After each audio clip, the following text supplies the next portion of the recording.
ye because my sister tend to go Martin them dada. Bermuda. Oh yes. Bermuda. Oh yes. Bermuda. Oh yes. Bermuda. Oh yes. Yes, you be fire. Na we tell ni enti aye kasa asem we na fe so. Me sure say no one na mu di echi no. Ye di ka bo mu kire mu. Tournament kese a eba beba so. Ni nyina ye nsem a ni nyina no yaka boma.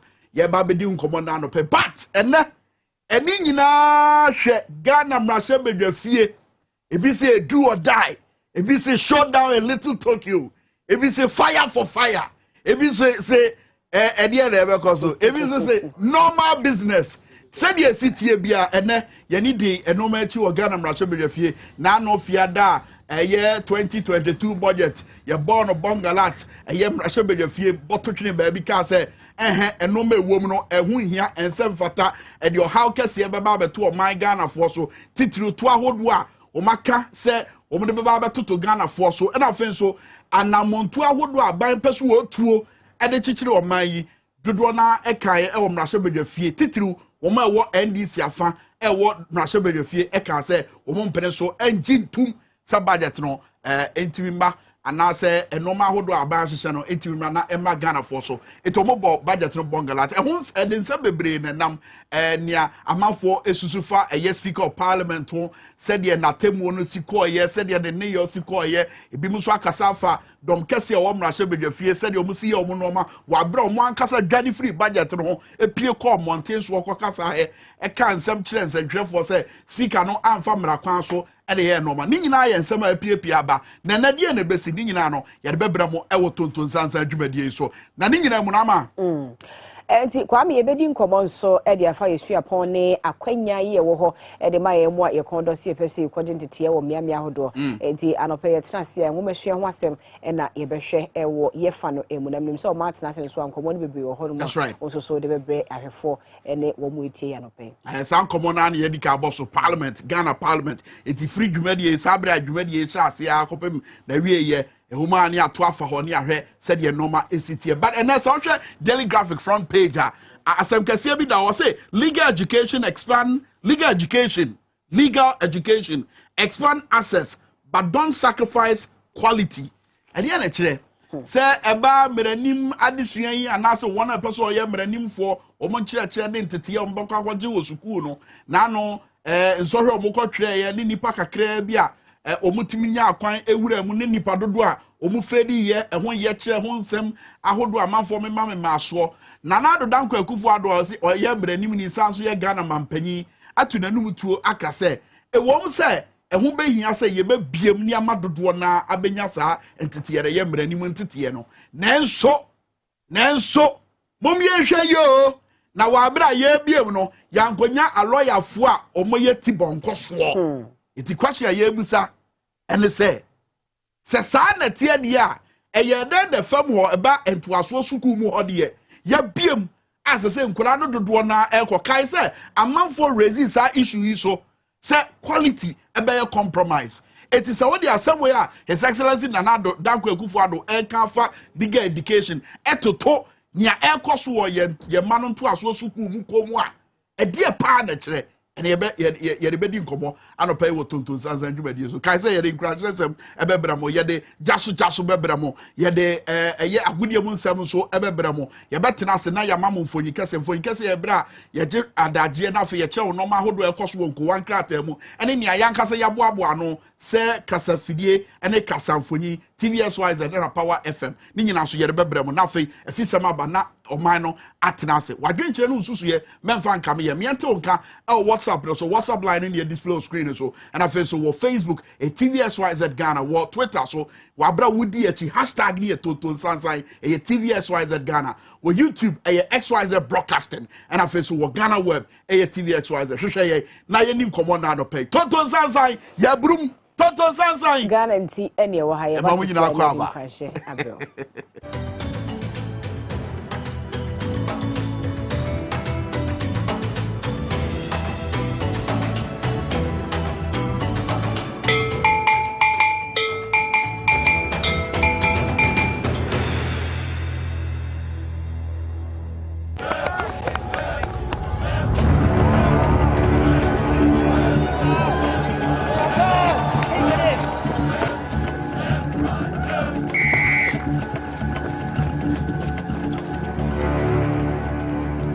We are one man short. Should we invite him? Yeah. It be old cargo. Can I join you guys? Yeah. Always brave, fresh, natural, eggs, mineral, water.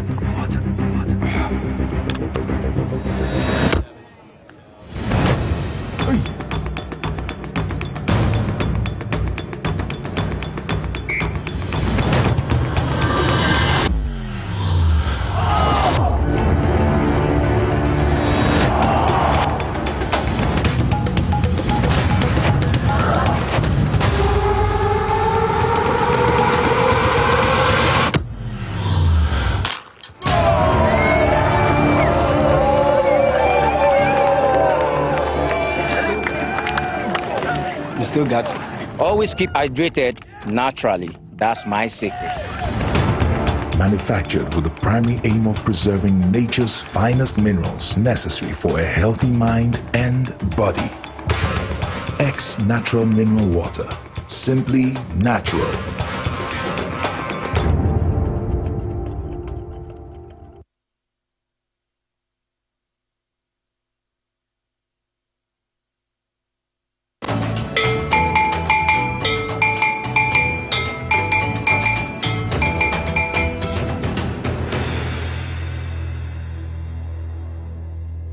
Ukuso awhwe Tonton Sansan dwumadi o Tvxyz and na so XYZ broadcasting on YouTube and Facebook and Twitter, Instagram nyina mudi echi a yedi nkobo se me ba Facebook a utimu se dodo na atwe omuti anopai Manase Joseph waso uja dendende also share live every Dubai darling Mickey so asorija a wo share every Nkariye ewo Kumasi echi o and so Isaac Nache Kwashi Kole was say, good morning, my brother, and thank you for the great work you and your dear sister are doing for Mother Ghana. Munkoso also jano kopem say ojano bedere ama no kreno adan hu de HB e jaso ebre basabre ye be say ye hu kran eti ama fire ko ene dey twatwo November bosumi mo eti kwa me ye ni hwe be kan no person say dey aseda be matwedi amponyankopɔ ne dey di kan se watumi asɔre no pay na wo hwe e wo Tvxyz to so wo hwe wo Facebook ba bia wo hwe ye bia ba bia wo tie nke bia na edi kan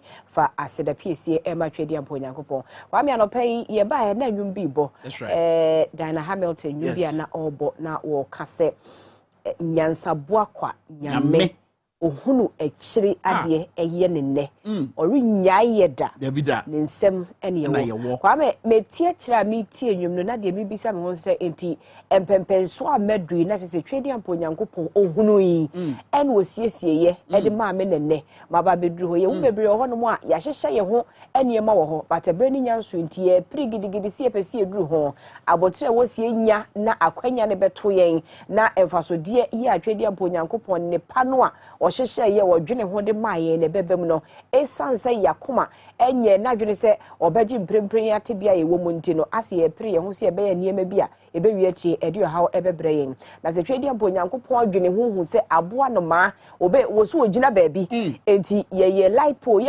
no susu a ye no anoma agina so na enkiki no a na chese wo so wadwene ho na ye bo anoma na light pole di ho eni ho enso oye obi o ma di shoe say aha ese sempo se ye invent ye friend say light pole no ogina so a enya de ebe kiki no na se yade a wadwene ho a wahyehyɛ de ato ho se ebere bi beba me bebi bedru sam pempenso no du sam pempenso ye bi ensɔhwe beba anaso kra na bi obonefo bi sunsum ne mfidie bi e wo kwantifi na enso masiesie na to ho se setie bia no enkonkodu sa bre no a sa nsɔhwe ne amane ne beba no obetumi agina no etitibia na wo mu no ebi wono ma na ye sa na wo se eba osi se iyedie ne beba krofo adabia ye bo wo mudi so wo ye yie ni ade bebre na wo ho a wo mu fa sa awohihia wo mu sa bre no a wo mu kom no menyi ni se na ye wo mu adwene se nyame asiesie bibi dia ma wo mo but at bre no eso ye se wo se sa de kro ne ba no ebemu enti ma wakoma ntum prempren ya se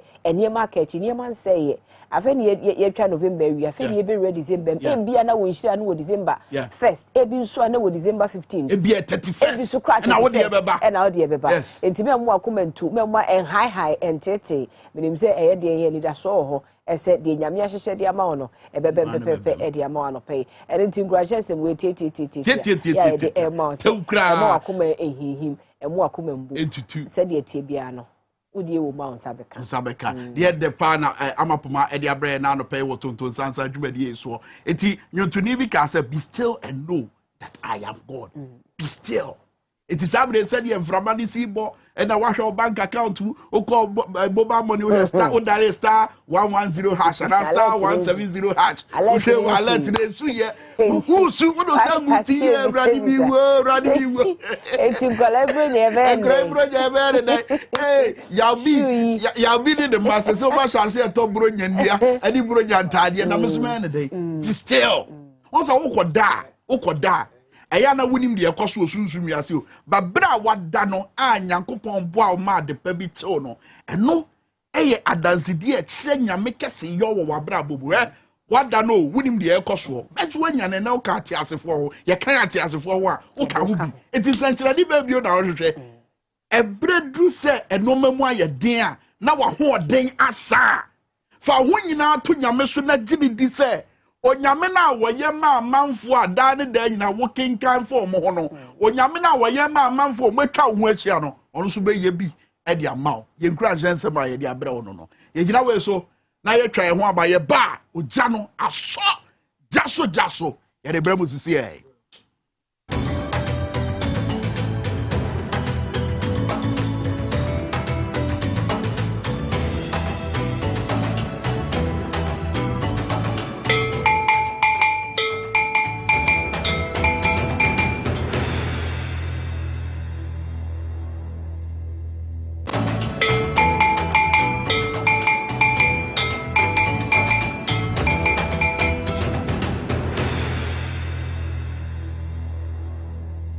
Jasu Tonton Sansan dwumadi so e wo Tvxyz and afa so Ghana web na afa so mo hwe wo Facebook mo hwe Facebook no ne yenya ade we ti se de dan de nyina mo taye no mo nche na manza nyina nsanka ene nsema e ba be koso e wo dwumadi so free bra ye sase kopim se ye bewie no e chenkroi e wo se woni wani di akire fo akoma nso di akire fo adwe wadwe nkire nso beta akire na de wunim ampo ye ntimi amoso no wo so boso sade be ya ensem na ye kare nyina no e be wie peye Ghana ye mu nti ene ye sa de we nyese bia ye num na ye hene anase ye hu na taye ene ya be gina ha ene ye pese ye kan nsem bia keke no ensem a ye ka no ensem a ye gina so de akasa akire mo no ensem a ye bia so de akire mo no ni nyina ye ensem a mo ankasa mo ni twa empo ebu okrampo a wankasa wafam eno ene ye ba begina apapa mu na no pay ene ni nyina kire Ghana mrache bedwafie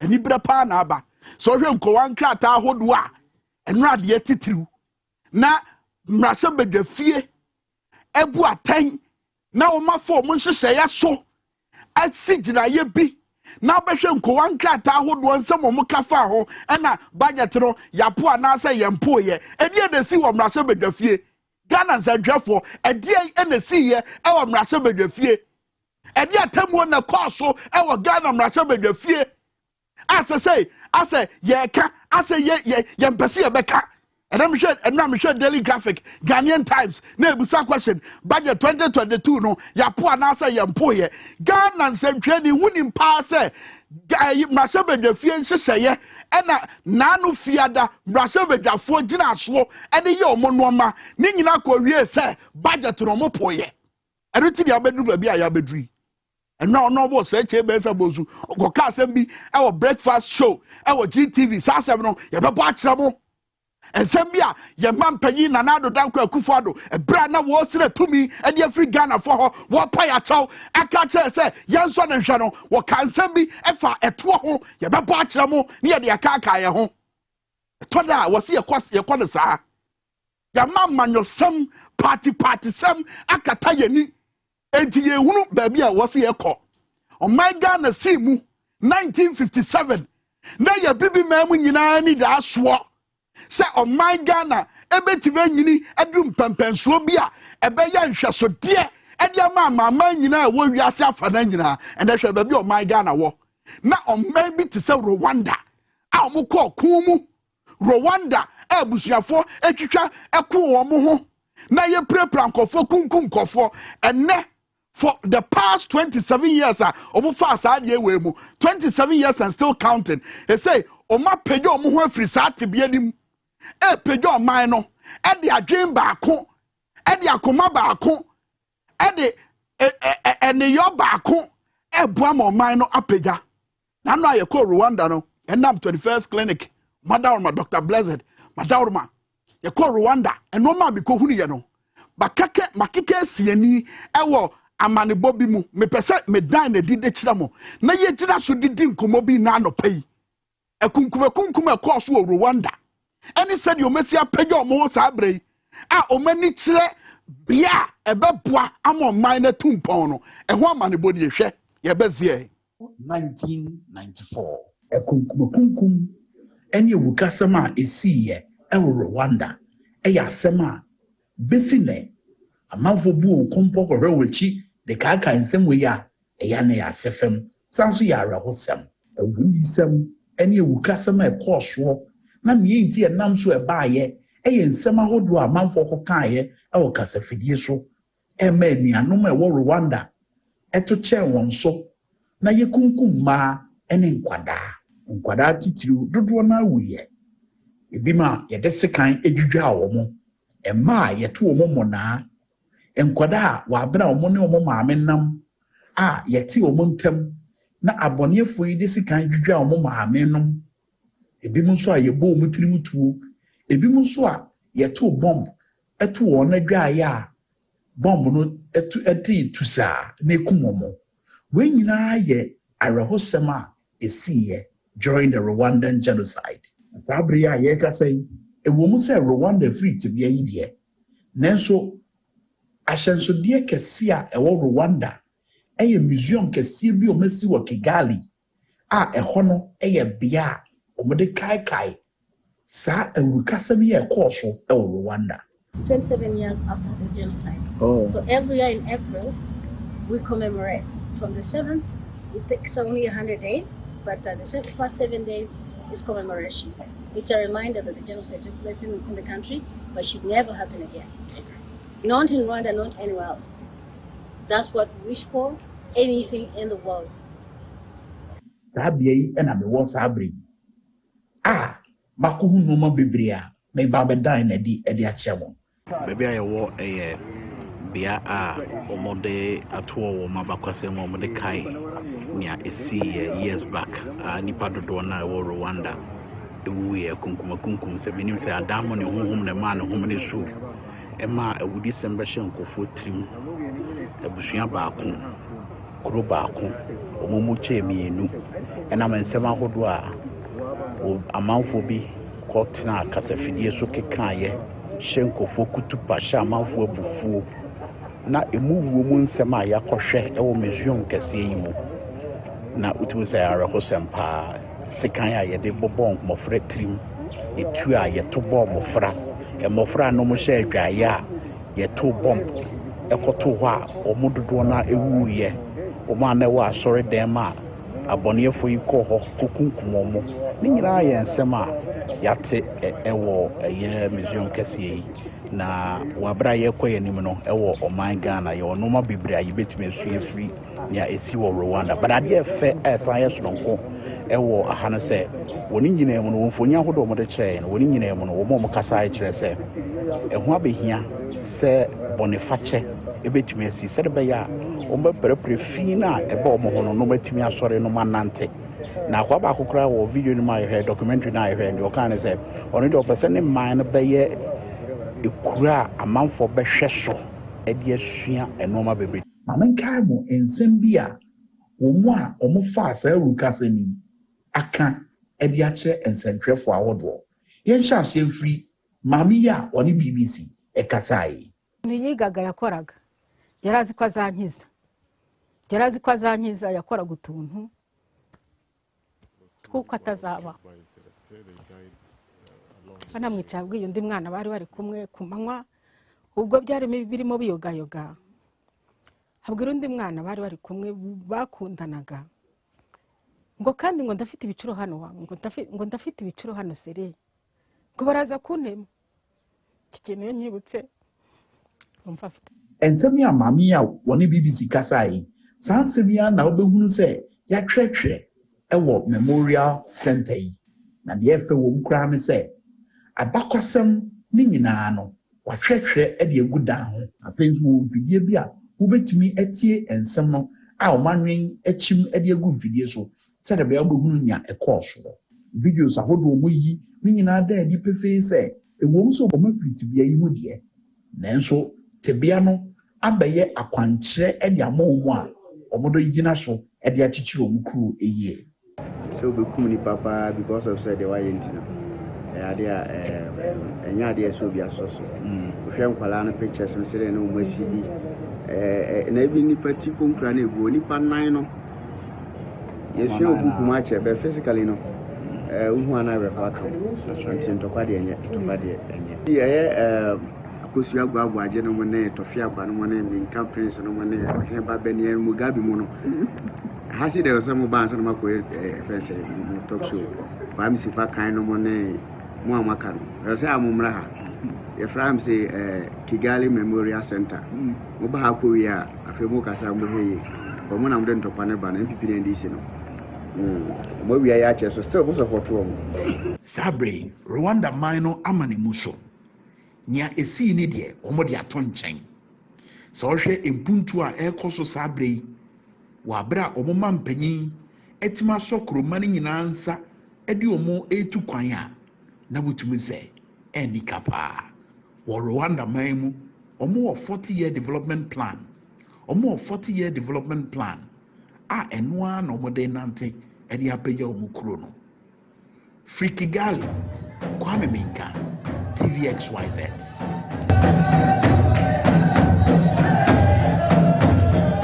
Motse memwache jasu nie na chese watehwe from krone tehwe from wo moto fam wo mo bedum pempenso a na krono yenka emfanka amama hodo a nani abere se wo peso wo tumpon o man Rwanda asem na meka no neso enne ye gina Rwanda enne ye so Rwanda mpanifo anamontuo so Rwanda empuntuo so e de kansam e de tufo e wa bibi mamu ha scaneno sa ade ya mebo so na ye Ghana dibre ene Rwanda beje Africa nansam Rwanda e wo adu player etu a oman frank aba ho ye fra Rwanda Air Ethiopia e wo airline a oman frank aba ho ye fra Ethiopia Airline Ghana Airways way yet ahodo a ye gigye e wo Ghana fo di mu bosi ahodo a ye bo e wo Ghana fo di mu ye de yedan ye suku sam say na sitie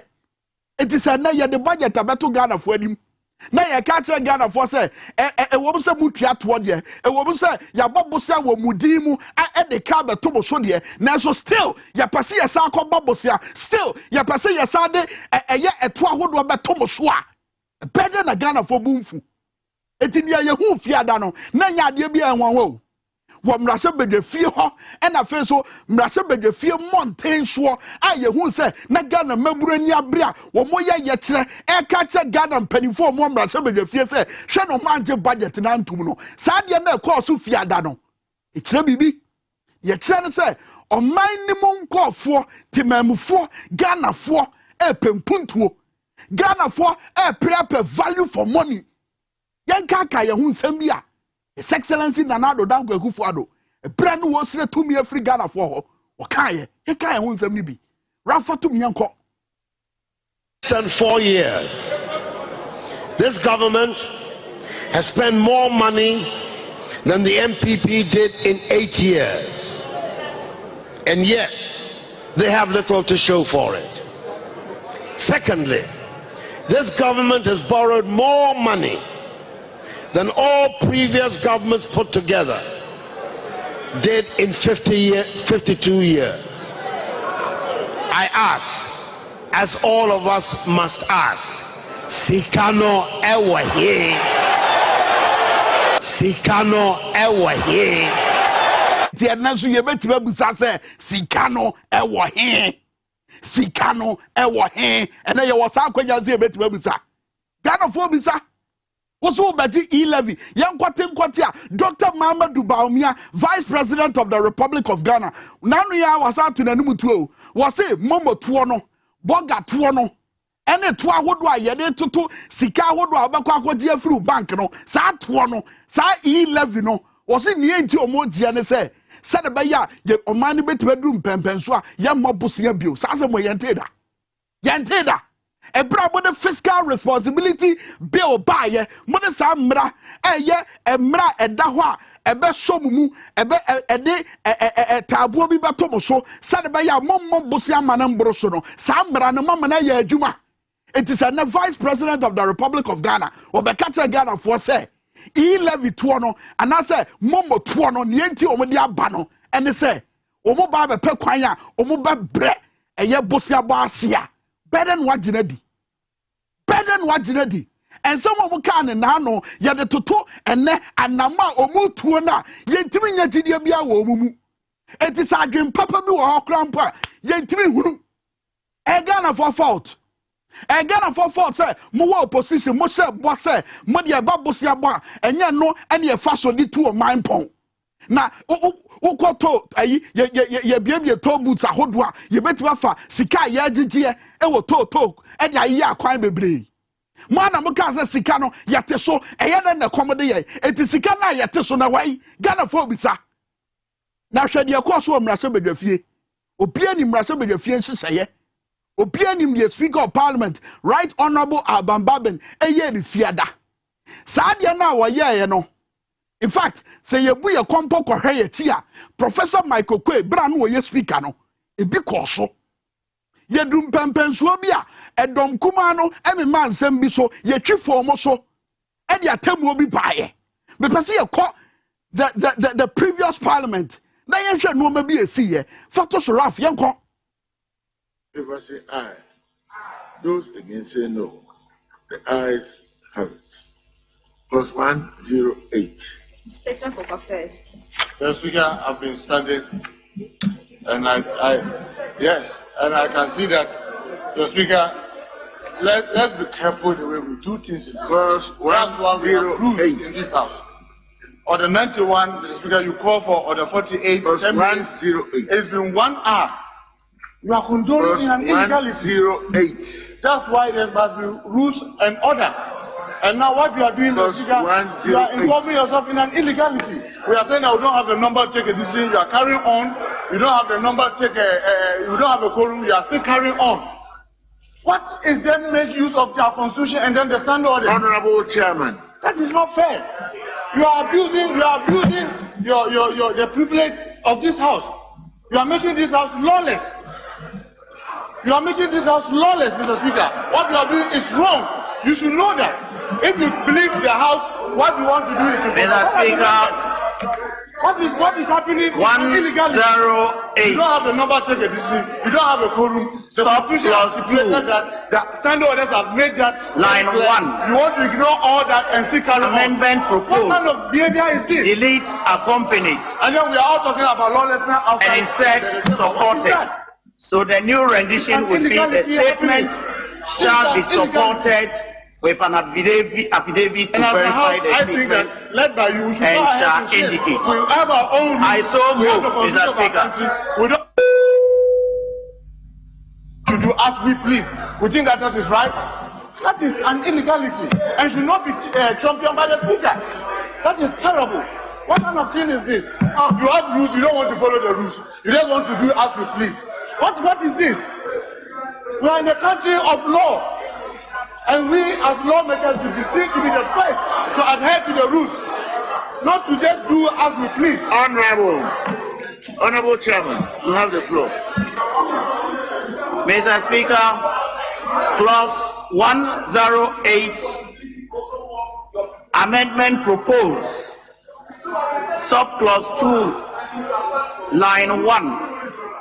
Delete accompanied and insert supported. So the new rendition would be the statement. Clip here, your boys is here. Ko anim na ko bia na honorable say chairman sabozu no. Ni entie the honorable say chairman sabozu. Ebra na parliament dada no de ekonos afofra aba no. Ebra na parliament dada ne tenase no. A no ma bi say course wo no. Enne omuka bibi foforo no yentie position a honorable say chairman sabozu no ye majority leader yentie position a o take here was asem no ho resolve it one way or the other. And I think that with goodwill on all sides, regardless of clip that for the court. But be not or say 10 men sabozo, where you have a basso. Where you near Wakan, nano far, near sea, fear dano, and what Mrashe fear, what bet Yatum say, a same Huru and Omudiano. Honorable said 10 men sabozo, what bet Yatum say, a same Huru no Mudiano. Ghana for any abdo. More than 2 hours do about 2 years so. Ghana for so mumpene. Ghana for Cassa. Mrashe for now, Musi Dinaye, a ye fear dano, our Mudu Omuna see fem. Mukasa omo mpre masa ade we nkosoro Ghana for na to omo so aba omo represent Ghana for mo so mo represent Ghana for na question is say mo kom mpeso aso a sa no ma we e-levy a Japan deal and afen so benchmark revenue your friends port your port wa your habo ho a no ma hodo na kane na ban timi so ekanimu bi no ma hodo ye kraba kroma ana kane na ban timi so ekanimu bi na mo yi sa de na free ho enrompo ebo baba ya de no sa no ma we mo kom mpeso aso na mo no mpeso afo kodi nkomo a e de no mo kafa ho na Ghana for so mo mpesa ade we ya mo gira kentene se mo mpene enkoso na ye fa budget we mbeto ye so enti ye nkotie honorable say che bensa bosu ne si na no fiada no se de sesei wokoda adwene ho wonan na yire susu ho se de wo si dwene ho hwade we. The chief whip of the minority stood up and made some remarks, which I find very unfortunate. Speaker, you are responsible for maintaining order in the House. And the order in the House includes a member rising up to be recognized by you before the person makes a presentation or any submission. You don't just get up and then you start rambling on and rattling on. That is unacceptable. Speaker, the maintenance of law and order in that enterprise, leadership is supposed to assist you. So if you have a leader who is agreed by whatever, and the person wants to make a submission, that person must also respect the rules of the House. And in particular, if it relates. Honorable say Chairman Sabozu kaino. Say, o pese wo ma asem bi so, o pese o twi speaker adwen esi bibi so a. Yen sori mfiti preko. Ensha ase nkasa, wa bra speaker no, enya mfa nani ma wo so nka nche o se kasa na mintie. Ti asebo say Chairman Sabozu kaino. Ne foto to the esi fiada no.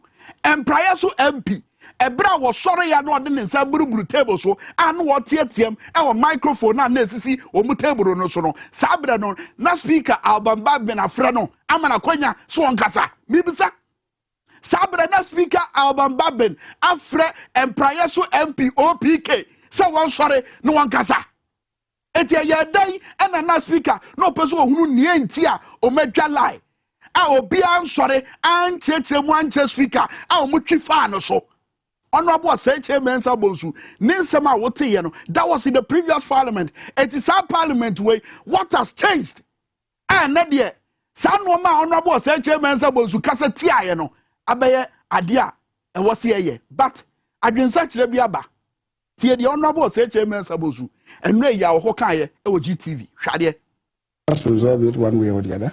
And I think that with goodwill on all sides, regardless of the statements that have come, you want to, appease your base. So even if you know that what you did was wrong, you still want to justify it. I mean, the Constitution and our own orders are clear that what you did cannot stand the test of any law. But you still want to, hoist your flag. We accept that. But beyond that, and I'm telling you that what you did was wrong. But beyond that, we must move Parliament forward. And I think where we are, the leadership of the two caucuses cannot do anything than to try to reconcile the House and move together. Reconcile the House when you took that position on Friday. That position, how do you use that to reconcile the House? And yet then mutibiko benkrom Ghana nti mutibiko benkrom. Uko Rwanda omokasa ane say o mining ti ye kwa yenim. E say yenim Hutu and yenim Tutsi. Uko Rwanda omokasa ano no.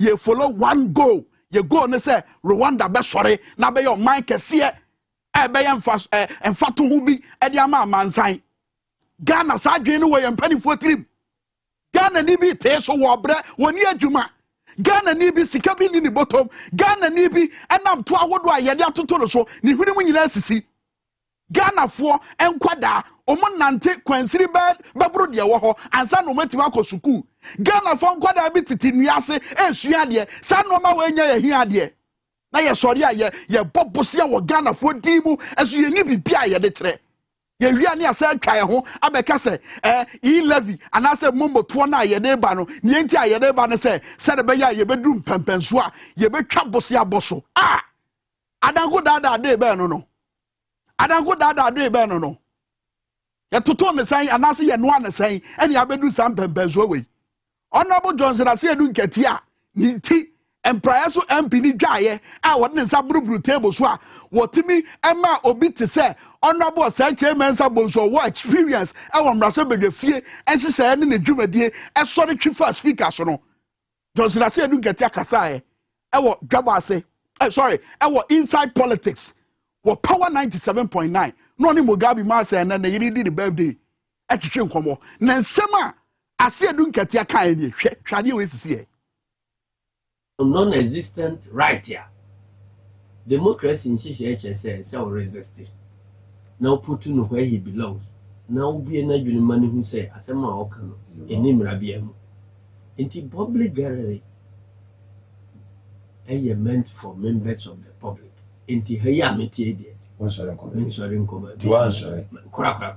Make say min sisa konwa no kura ntranet one so metiba bia metino so we be man be too much in your decision making no say okay mo na mo ye MPs mo decide there afey MP before nsema o ne na ma o mo kan say nka finance minister no buy no na nka say order na request bank say speaker dey to vote can say speaker no ati ase ma no o mo adwen o mo adwen afey dey mama no power mo say oni power say o no to take a decision for parliament and or they have two MPs and him say woman decide no afi wo say then or the two MP for him and say nka no decide enti those are the woman blow hot and cold and unti no the koko bae no na kwa akoye say woman ahunu say aba no ye to a ekosuru bafam omunya finance minister kura akoka no ba bi say ono nim kwanye obefa so a obenya minority side na me ato aba approve budget nti enye de kura enti akire ya ohun se adwena a ono afa no se de na opeso oyew se opese gama so sika bi no de beba betua o na wo I forget about you said yo obi adim ene ko wie baby aya bedri and then said drefo bi tete kasa fidie so bi so e for mu ko wan krata so a kire se bi sunku bi e bra dwene ne ntiase so e ba besi wo mrase bedwafie se wo do man Ghana adwen se me wo kwan a mefa so ama eye dom kuma no abepene wa bra Ghana for ka se eto ahodo na amode toto ye so ne yempe no na wutimi be kam asem se me wo kwan a ye befa so a ye be ma dom kuma na pene no magye budget na so no se o mine da wakoma so a wonka asem bi sa o mine da wakoma so a wa bra Ghana for esu epe kwan no ana se esu efresa ban enya kwan no wonko gina Ministry of Information enka se ye sha se ye kwan no nye ne mo timi tumiri kan tantem na mo bedi yachi so mine da wakoma so a wonka sasa o mine da wakoma so a wonka se moboto ya me ba beje ne enti ameje ne se de be ya ye bedu mpembenso a yankobo bosia bio o mine da wakoma so a wonfa mamu no adwen endi agro ma akwanya sisi e frɛ na be kyerɛ wa adwen ensem am bekan se mu na be ka kyerɛ me se wogi tum nyama kan na wo esusue bi wo kwan a ye mpanifo a wo mrase bedwafie betima fa so na dinto na yie ato yie a bra be kyerɛ mu kyerɛ ye ama akwanya numbers no ena go screen so jaso ba bonitew within baby a ofrefri na wa fe wakɔ asɛm no so member ye nchancia bia wa ase Oba, but wudi, baby, I will free. Now, quite some so. Or free for Dicamba. Hello, morning. Hello, fine morning. Mr. Bodina, baby, I'll free. Now, quite some so tante mammy. Yes, Femi Mora, photographer, make a free edgy. Yet you. Mini ya da masibebre ni kwanya mofaswa mo kire adwene efa Ghana no kure nim ya mieni sebe MPP ama kwanya omode Ghana efa so no kure ni omotete yakoma aduani de ni edi ama na kan de yesamba be imomo yesamba be tax da to yesubium ayi fa ne kokom di yo ye miye na nanie momo no omode tax ne dada no. And any question you go so I yepe wumu aye me da say so wetin my friend yanko for so hello morning Mr. Medase hello morning what mean ka bodi na baby free good morning hello what mean ka bodi na baby free okay number so no near the go screen so 0204155888 hello morning. Hello. Good morning. Mr. Udina baby of free. Baje me kada tamale. Ya fro say. Tam Abubakar Sadiq. Sadiq get you. Baje yeti se anura na jema ma ye minti mi wo. Majority mi no tore. Bomba ba mo suka takra na ba ja baje ite no. Na no so got free. You dey fan twene ho. Me dem nti bibiasa. Ya call for so hello morning. Say Yashre no Wahumano, so also bet my friend. Oko Facebook at Johnny Otre. Say V8 in Kwano Munim, Domunima V8 Chie. And I think so. Oko Abdul Latif wa also shared in the also Janaso, Mokoso on fire, a man pedifono, Eununia ye here. Hello morning. Good morning. Bodina baby of free. The family of Mikasa Western Region Alembele. Yakubu Kasana Honto. Na yes, anopai dia Yankupon Esha Wabojima. Na before na nkata no yesre wo mu yamfa no say Dr. Mahmoud Baw nya say mobile money taxes there yenje afi de wasan ya twa wo mu aba be kan kire ye say de be ya wo man no yenkwa kuhie mu nkonko bobusian na yeje se bi nkredia so enyansa pa ekuta before na mojibu wo man no ene de hin ayira na ase de adati no mo yesa yesre before say omumbe omwati na yina nchipiri ho ye de embu wo man no ma wo nya patapa I am one almost sorry, almost a patapa. The more you understand patapa, I have a free header. I said, Comuna Monka ended before your patapa, and then more than a who you do, Eddie, Paladia, what is here, or today, I'm going to make us more empty before more of that. Medase, so I bet you are dream, Medase, Oba, Bodito, Mammy, next caller, hello morning. Hello, good morning, bro. We didn't have a bill free. I'm Pastor Baba, my friend, Philip Kumase. Baba Kumasi yetio. Pato program we no eda masepa you need the program we no pa na no kure de ye ba ko pe o wi aso yi. Nipa o ka so do ka no kure a bibie nu a o bi betimi aya agency wa o bi di kunu ajaw. Nti ko na mo ka no ye fra ma mo ko so ka no kure no. Ma ye nti ti mo pa nya mi shamo. Boboni pia o peso ka se mu pia nya ko po be ko mo insha Allah. Nti da I mean, yeah, that's a pass over boy abaso. You call offer for so. Do abra boy abaso. Now can say Bermuda tournament no. E fiada Tvxyz versus Power FM. It's more friend you know. Mo metaye chi. What do you say? Hello morning. Hello, good morning. Mr. Odina baby of free. Within the software rabbi make us free. Na me master ba kwa mse. Also for free baby o kasa free o. Mse make us free o. Yo also for rabbi etio. Nasamba kwambese mbijana se Ghana mamlaba. Sese no omuntumi sistema na asemla na ebo se party bi betna so ebo bi mu ho ban sa. Omunko ho ban omuntumi sistema. Edi enti na wo kasa. Because I say MPP betna so no.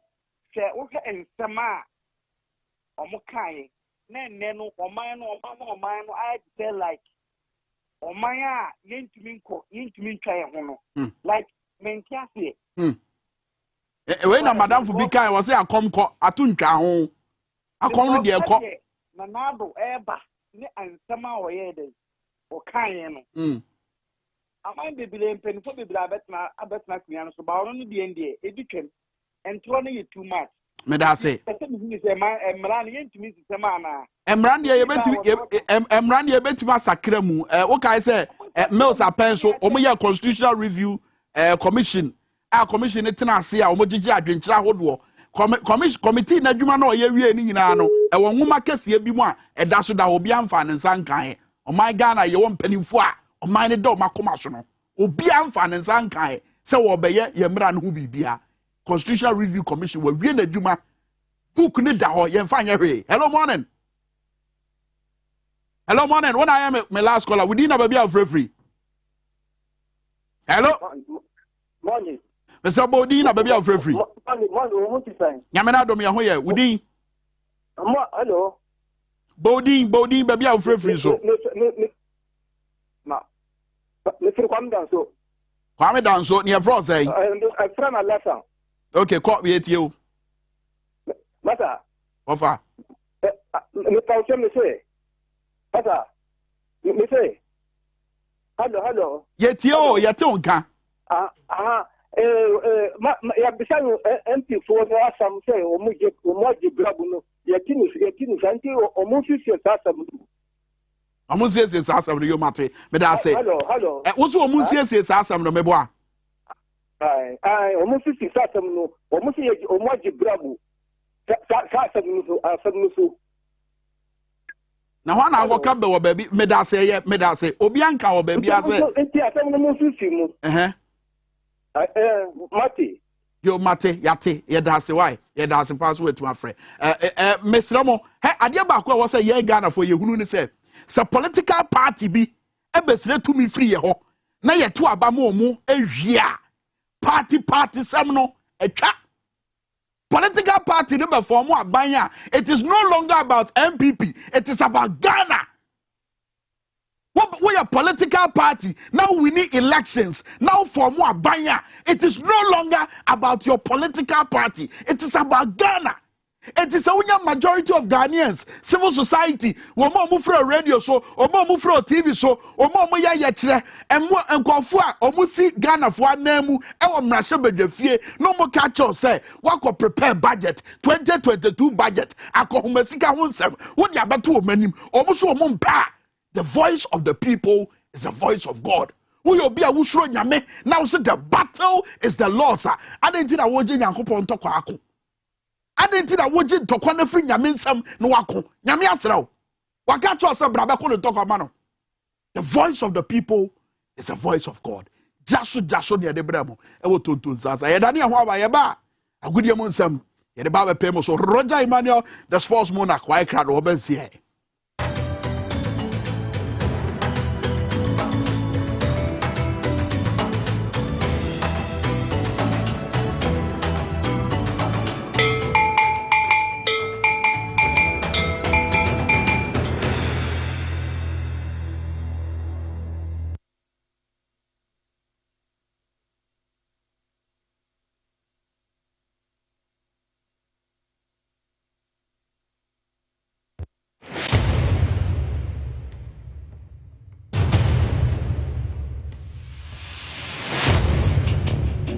The average human body mass should have at least 60% water for optimal performance in any physical or mental exercise. We can help you maintain it naturally.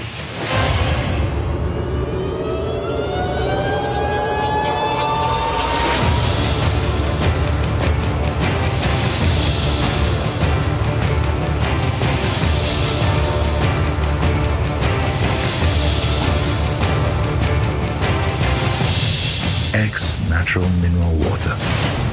Simply natural.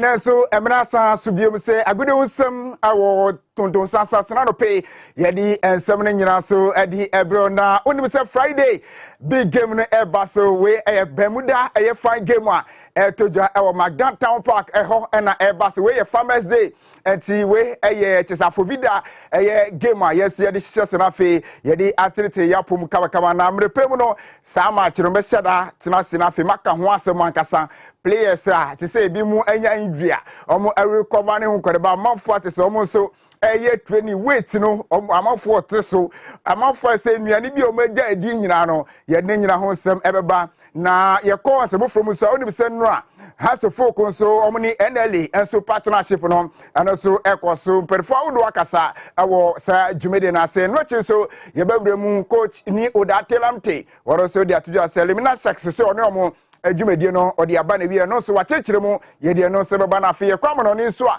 se abrante fo Andre Lionel Messi kuchitini se Ballon d'Or no watete mu kura waje ni mprema akomako enson so na other players bi omo so agibi pen na afie omo anura ne ma hyara nko ye na no ye re ho se beba na amafo bi kikao we de FIFA fo we de eba ni sen na good player fo na se Donnarumma etumi twa Edward Mendy esanse ono ana wo fi Africa nti ana na eno se bewure mu kakra na ide ho nsem ide aba na fi ada news outdoor coach Ralph Penia wono kuta Manchester United Ralph Rangnick say na djumedie no sen na esi etie ne nyina na ide ho nsem e ba medin Eddie Roger Imana obetimi Afremi the Sports Monarch na prempe the British man Bo Taylor na fi hello koku omo nyina eta me chena no pe me de djumede ne nyina so ebre yeti for yensa sentem na yemfemfi the Continental Club Masters has for komakache oni se nyame eya domo a ochena has for komo etu afi Ghana na omo de mani achirema ogira sanse dano omo ne GS Swara game ekoso CAF Confederation Cup playoff no nyame ya doma na otu ewie ye na return leg no and say Basanam Sima has a folk Mugusua. Honomo to Niama, Yami Adamo China, Honomo Efi Ghana, nobody money, Achim or Giranaka Dona, Efshen Sakabia Grass and Awako, Ebet me a corner, I gave a Hako Bobiniate, and it's a Yadia Wako, bet me a corner, Samachino, one also Aquaco Bobinano, and Enra, National Lottery Authority in 24, Etna say a Thomas Sadi for House of Folk Chilemse, Nansemo, Omnia Santiago, a sign partnership Debiana, a Yafibaco, Scale Piemono, na a 1 million Ghana citizen, yes, car, a Piemonte. Say ye back Ghana here omo aye two clubs omo Ghana kotoko nyadia awo say houses nyebe and a houses officially and also sa partnership no bibia timi cause contract no yesinsan bibia no pania one director general Edima NLA openia fene say Samuel Awuku no akasa ebe kiremu na wode nsem awdo atudwa achechiremu nyentia sisi omo de omo hu abedo house fuku na finfa so a ombetimi edi abre omo yentie ni nsem a Sami Awuku ekan. This journey began some time back, and we believe that for us at the NLA, and in terms of us also achieving the needed brand visibility, and also to help bring back love for our football post-COVID, it was important that we look out for the best people to also partner.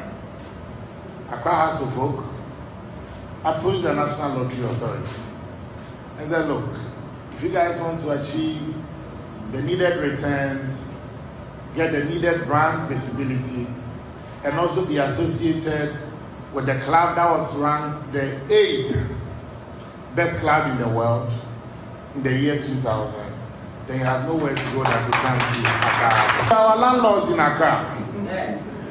And I believe that, contrary to what my very good friend, one of my best friends in this room is Madame Vicentia.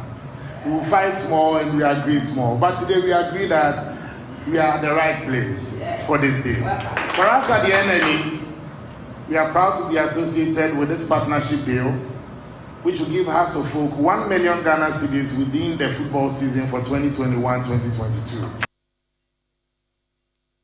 Okay, Ntianu yesema wapeni Sami Awuku editiza nwechi na board member Honorable Vincent Odote so wono so na eko jiremu Edima Hasofo kono so kasa kakra chechiremu se we ade ba ko jiri se ade aba ebetimi aboye pa no de atudwa se NL4 ade omde aba no atena promo no jiri se ha supporters ade omo hu be shem se be afinu so NL ebesa ne omo atoa partnership no so yenti Honorable Vincent Odote so I hear that Atina means like you put in the net, isn't it? Atina as an anchor product is something that I'll urge all our supporters to support and to promote.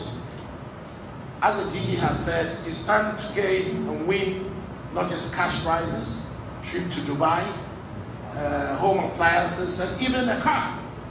So it's something that I'll urge all our supporters to support and promote. As it is, I think it gives you the opportunity to predict the 5 members of the lineup with just about 2 CDs. And if you are successful, you start to gain a lot. What we are doing here is a partnership.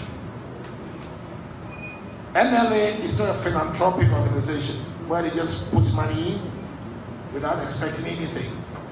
It's a partnership. They also want to ride on the visibility and the communication platform that we present. But that cannot be achieved if we, the supporters of the club, don't patronize their products. More often than not, the supporters, especially our Accra supporters, are always pushing management to get sponsors, to get partners. That is good. We've done our part. Now it's you to do your part.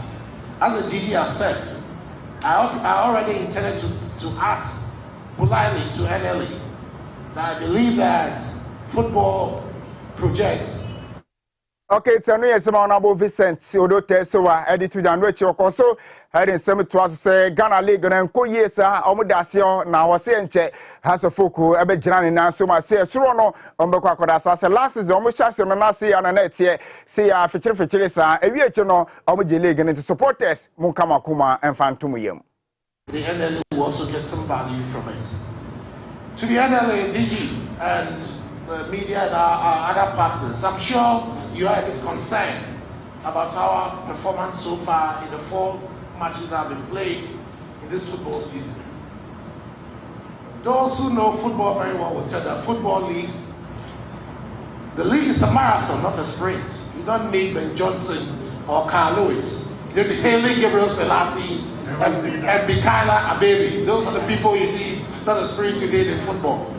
And as you rightly said, our motto is never say that until the bones are rotten. We have proven, if anyone would not remember, you just have to remember last season. We have proven that the never say that spirit is giving us a very insatiable and unquenchable stamina that will make sure that at the end of every endeavor, we come out supreme and we'll come out on top. We are going to exhibit the same thing this season. So, and we can assure you that you've not come to the wrong team. You are the wrong team. Let's wait until the end of the season, and we believe that our phobia, never say that spirit, will carry us through. Once again, let me thank the NLA very much, DG, for the leadership that you provided. And this is okay, to know yes, my Honorable Vincent Odote Sowa and some hour to go away from House of Folk. At the end, I want some from only say and check rano at the Puska. I was and a bit me Abbas and I know Nabatuja say Ganania by what. It's a baby to Mukai and 17 Martimino. Now we are saying my son Rose Sansan to say ni go share our money liga. Now air cost laxes and Supreme Lady. Harmony Kumasi Sports Academy at the Epimisino. The go be no from center to say na and wash yepa. Go no sena femino kaseno ene penefotimi anominate sa go na omohwe ne se 14 go so ekoso on the 17th January 2022 and penefo kire se abato na kase beba na wie na afiyetimi ayi te se nipa ana go a na se afiwe no na efiye pa na enye Sandra Uso Ansanko ani player yes FIFA fotimi anominate ne pe awo sa category no okay Ghana ni abrante fa na Michaelisen emra 2008-2009 UEFA Champions League no Michaelisen go share edi match against Barcelona sa go no empenefo etimi nominate pen and afi Ghana ni abrante fa Emmanuel Ajimambedu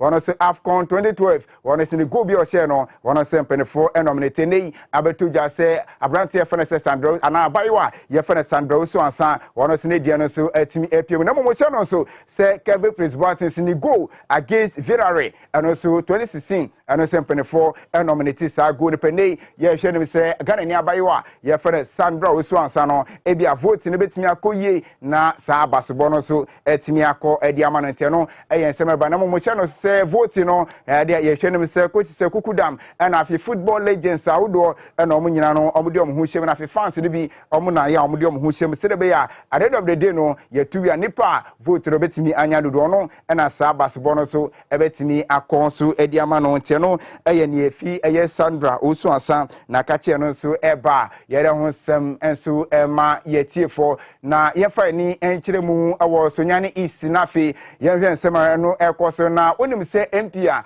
na wɔno ɛwɔ mpɔtemo ɛde bɛtu dwa sɛ edu baabi no na kɔmɔ ayɛ magye sɛ nka Sonyane Coronation Park ɔmo yɛn hyehyɛ sɛ nka ɔmo ɛbɛtumi asiesie ana renovation ɛbɛtumi akɔ so na mmom ɛsan COVID na ɛba yɛn ti no na kyɛ sɛ wohwɛ ɛyɛ partners anaasɛ contractors a ɔmo kɔfa ɔmo ɛrefi China ba na ɔmo ti a yɛsɛ contractors ne nyinaa akɔ akɔwu ɛka obi nti a Sonyane Coronation Park no up to now me no kase no yɛntumi nsiesie na wɔne radio station baako ɛwɔ Sonyane ɛna etwitwi nkɔmɔ a wɔde saa nsɛm no ɛto dwa yɛnti ɔnabo ameyaw kyerɛ me nsɛm a wɔde ɛto dwa na mini mpanyinfoɔ bi di nkɔmɔ nam so masha aseɛ ɛyɛ ntotoyɛ so Sonyane Coronation Park yɛbɛyɛ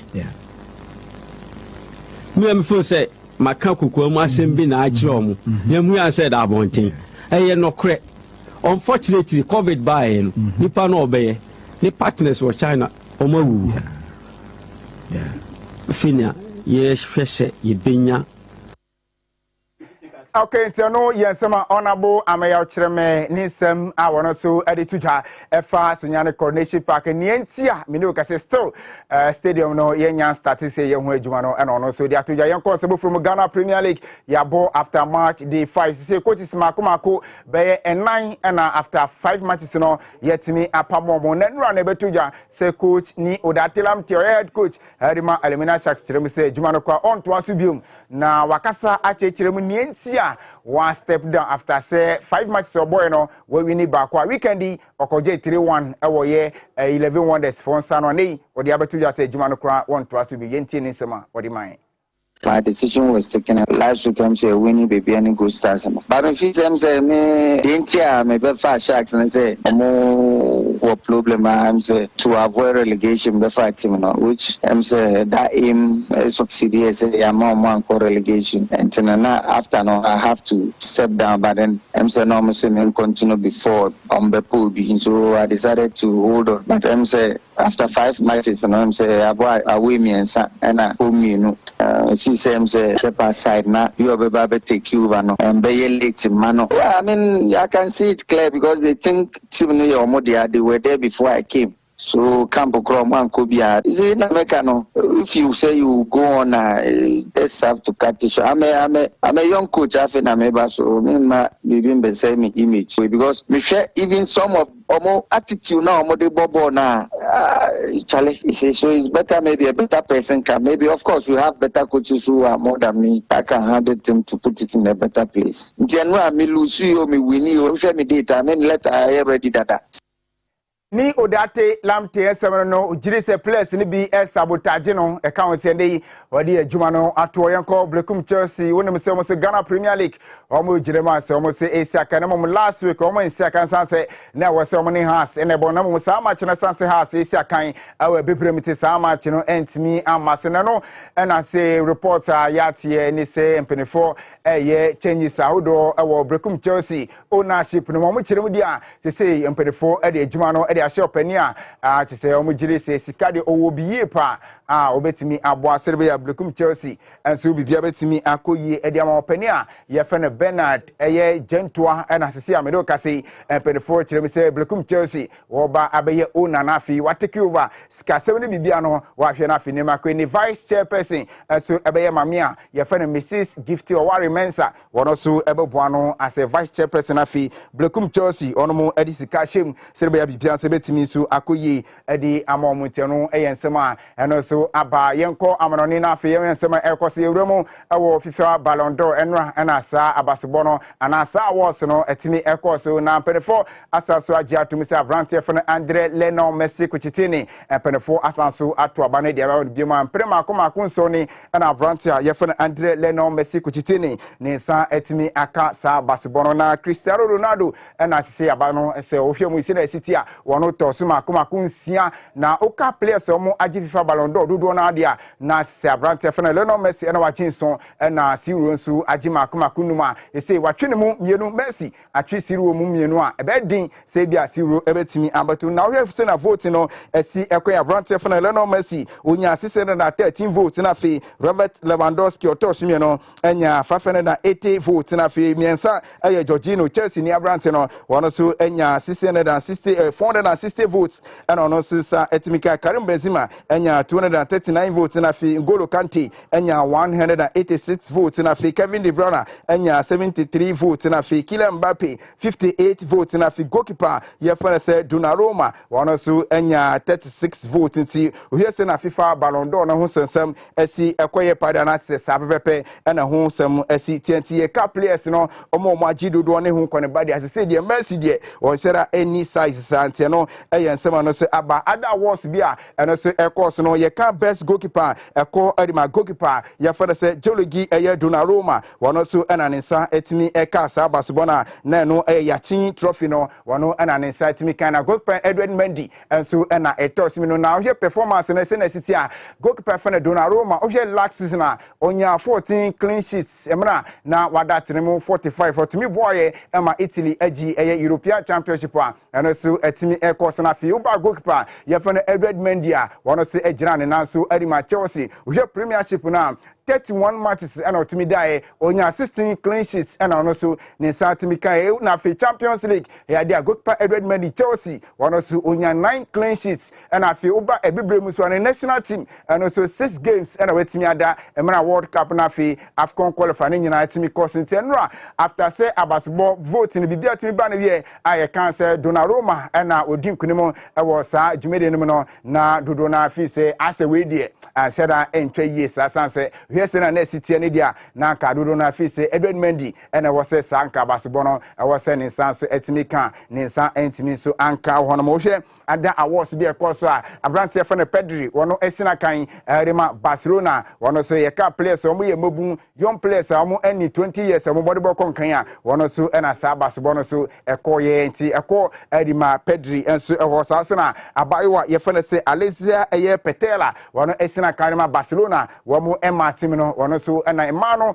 players omo body ball kon kan no so wono na ne sanso etimi ekan nti no eyensema eno so efie no mano so ababetuja yenko ensemu from anura and officially say Manchester United penfo a confirm say coach yefena Ralph Rangnick no penfo etimi apa no hontuma say we any manager obaba hwe say be Manchester United the next 6 months no obetimi edi juma so edi amamuna no na coach no edi atuja say nei waba no ono ne buta ni say obetimi aboa na afi Manchester United ne makoye na ne yetie ne say onim say na ochewie Manchester United any Arsenal ene de epem so na report say say coach na the work permit still enya ready enti aba no say no coach Michael Carrick and still obetimi atena touchline na afi wa hwe say no be ya bibia obetimi akoso edi ama Manchester United womo so bobo kono nteno eyensema no so eba iron sem dante for na okay abrante for Anthony Martial wono sina kan di Manchester United say report ya tene say clubs no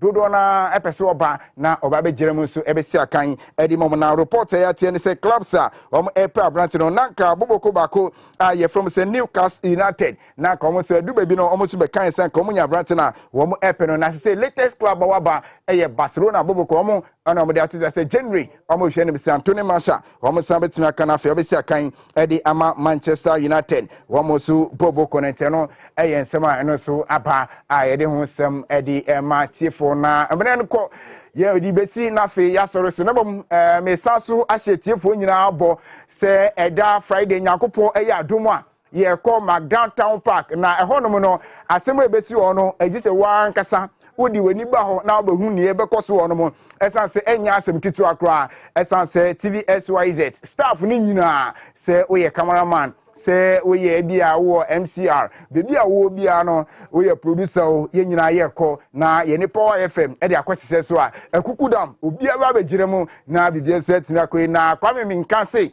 the position de or the attempts as I say jogging near the idea work ahomate sorry any America what ni popo awofo no say na hode ni si aba no Friday ni de nkeche no wo si wakọ Rwanda aba na wakọ Rwanda si dia club back ko justify ho Kigali Kigali ho no ko justify na o ya amfa no nti Tvxyz yes ya je no enti say no e ba ni new contract so much we and the bass senate kwame minka se ojirane na se nya asem kitu akra sa to no hini ban so wo se job ase ono se ojirane na so enya asem kitu anti e da Friday ni de raf se onimbo body bia raf aka wa kan wa bo first division wa bo second division me see Friday no me ankasa me kuta me pen ni me paper players no justify your inclusion wow be hie no na se won se team no we free nti obi awia tai so se eda ne de enya di a obi abegu nanim ase na matese se PSC se obeda e de ama radio for no PSC okra una ogoda tire you e de eda ne du a na ye nyina e behu nti no nyame ya dum a eda Friday mo meta it be a wo bia no no ane se baba wo support radio anu aba wo support TV anu aba no abeta it asanso de ye be di asa te se enya asem kitu akra asa competition so ba koso na fi ahwan ni misapa aboaje ana hwan PSC ana yima na neti edu a e de be hu nipa ono so asa no oye ade pa nti nyame aduma beta echi na Friday bibia entimi kosa be fan e ya gro ni ekodi o e holiday farmers day e ya ejuma sa nti awase ense e kona fi ye ko tiretre na mkakra na bibia nso etimi ekoyemi de mosi me ko nyame aduma ochena anopa ye ne wonsansu nhia ewo the same TV station afi the same program na agode wonsam yemfa honsam emfa mbro bidin edi roja imano wetimi afrem the sports monarch akramunyina bye bye.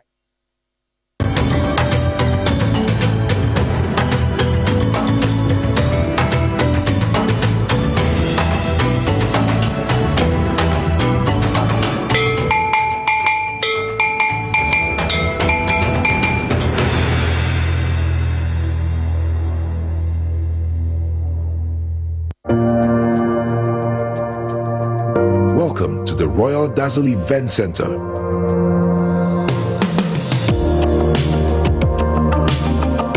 With a lush and well-maintained lawn and garden, you are assured of the best serene and comfortable atmosphere to organize all your family and social events. Live the royal moments here with friends and family. The hosting capacity of 600 to 800 people makes Royal Dazzle the most versatile of places to host weddings, parties, funerals, conferences, concerts, and many more. Create your memories with us. Call us for inquiries on 055-814-8585 or 024-620-2144 or pass by and speak to any of our friendly staff. Locate us at Myjohn, close to Zoom Lion headquarters. Royal Dazzle Event Center, creating memories. If I cry na menyisika, edia ye mefui. Ehinfa pa na menya bosia, edia tre medwuma yimu. Kai cry mabre, me bosia ato taxi fufu. Suhum Rural Bank. Suhum Rural Bank.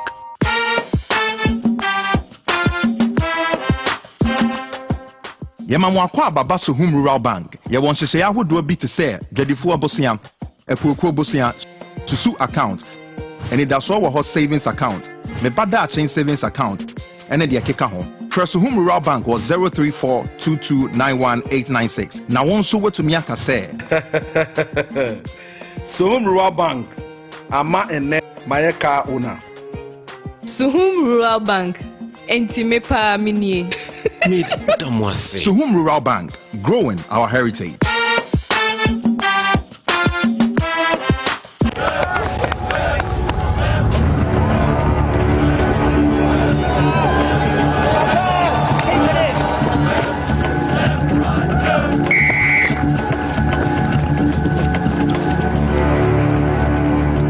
We are one man short. Should we invite him? Yeah. It be old cargo. Can I join you guys? Yeah. Oh, it's brave.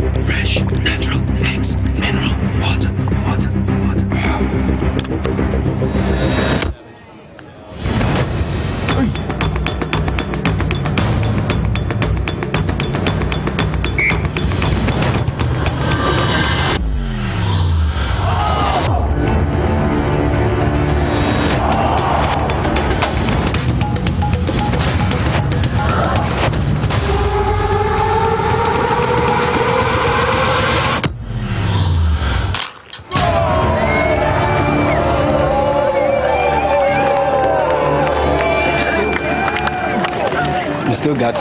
Always keep hydrated naturally. That's my secret. Manufactured with the primary aim of preserving nature's finest minerals necessary for a healthy mind and body. X Natural Mineral Water. Simply natural.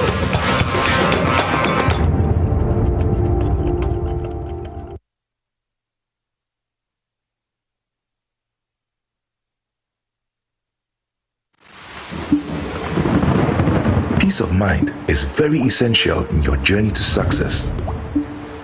For Akwesi Papa, peace of mind means having a proper covering over his family. Literally. For Araba, aka Injection Mama, it's about having the funds to complete her advanced nursing course. And as for Corporal Odami, it's as simple as reporting on time for his shifts. Sometimes all you need is a simple push. At Needs Microfinance, we have tailor-made loan packages for salaried workers under the Controller General's Department. With the low interest rate and quick wahala-free process, you are guaranteed of a timely solution to get back that peace of mind, literally in 30 minutes.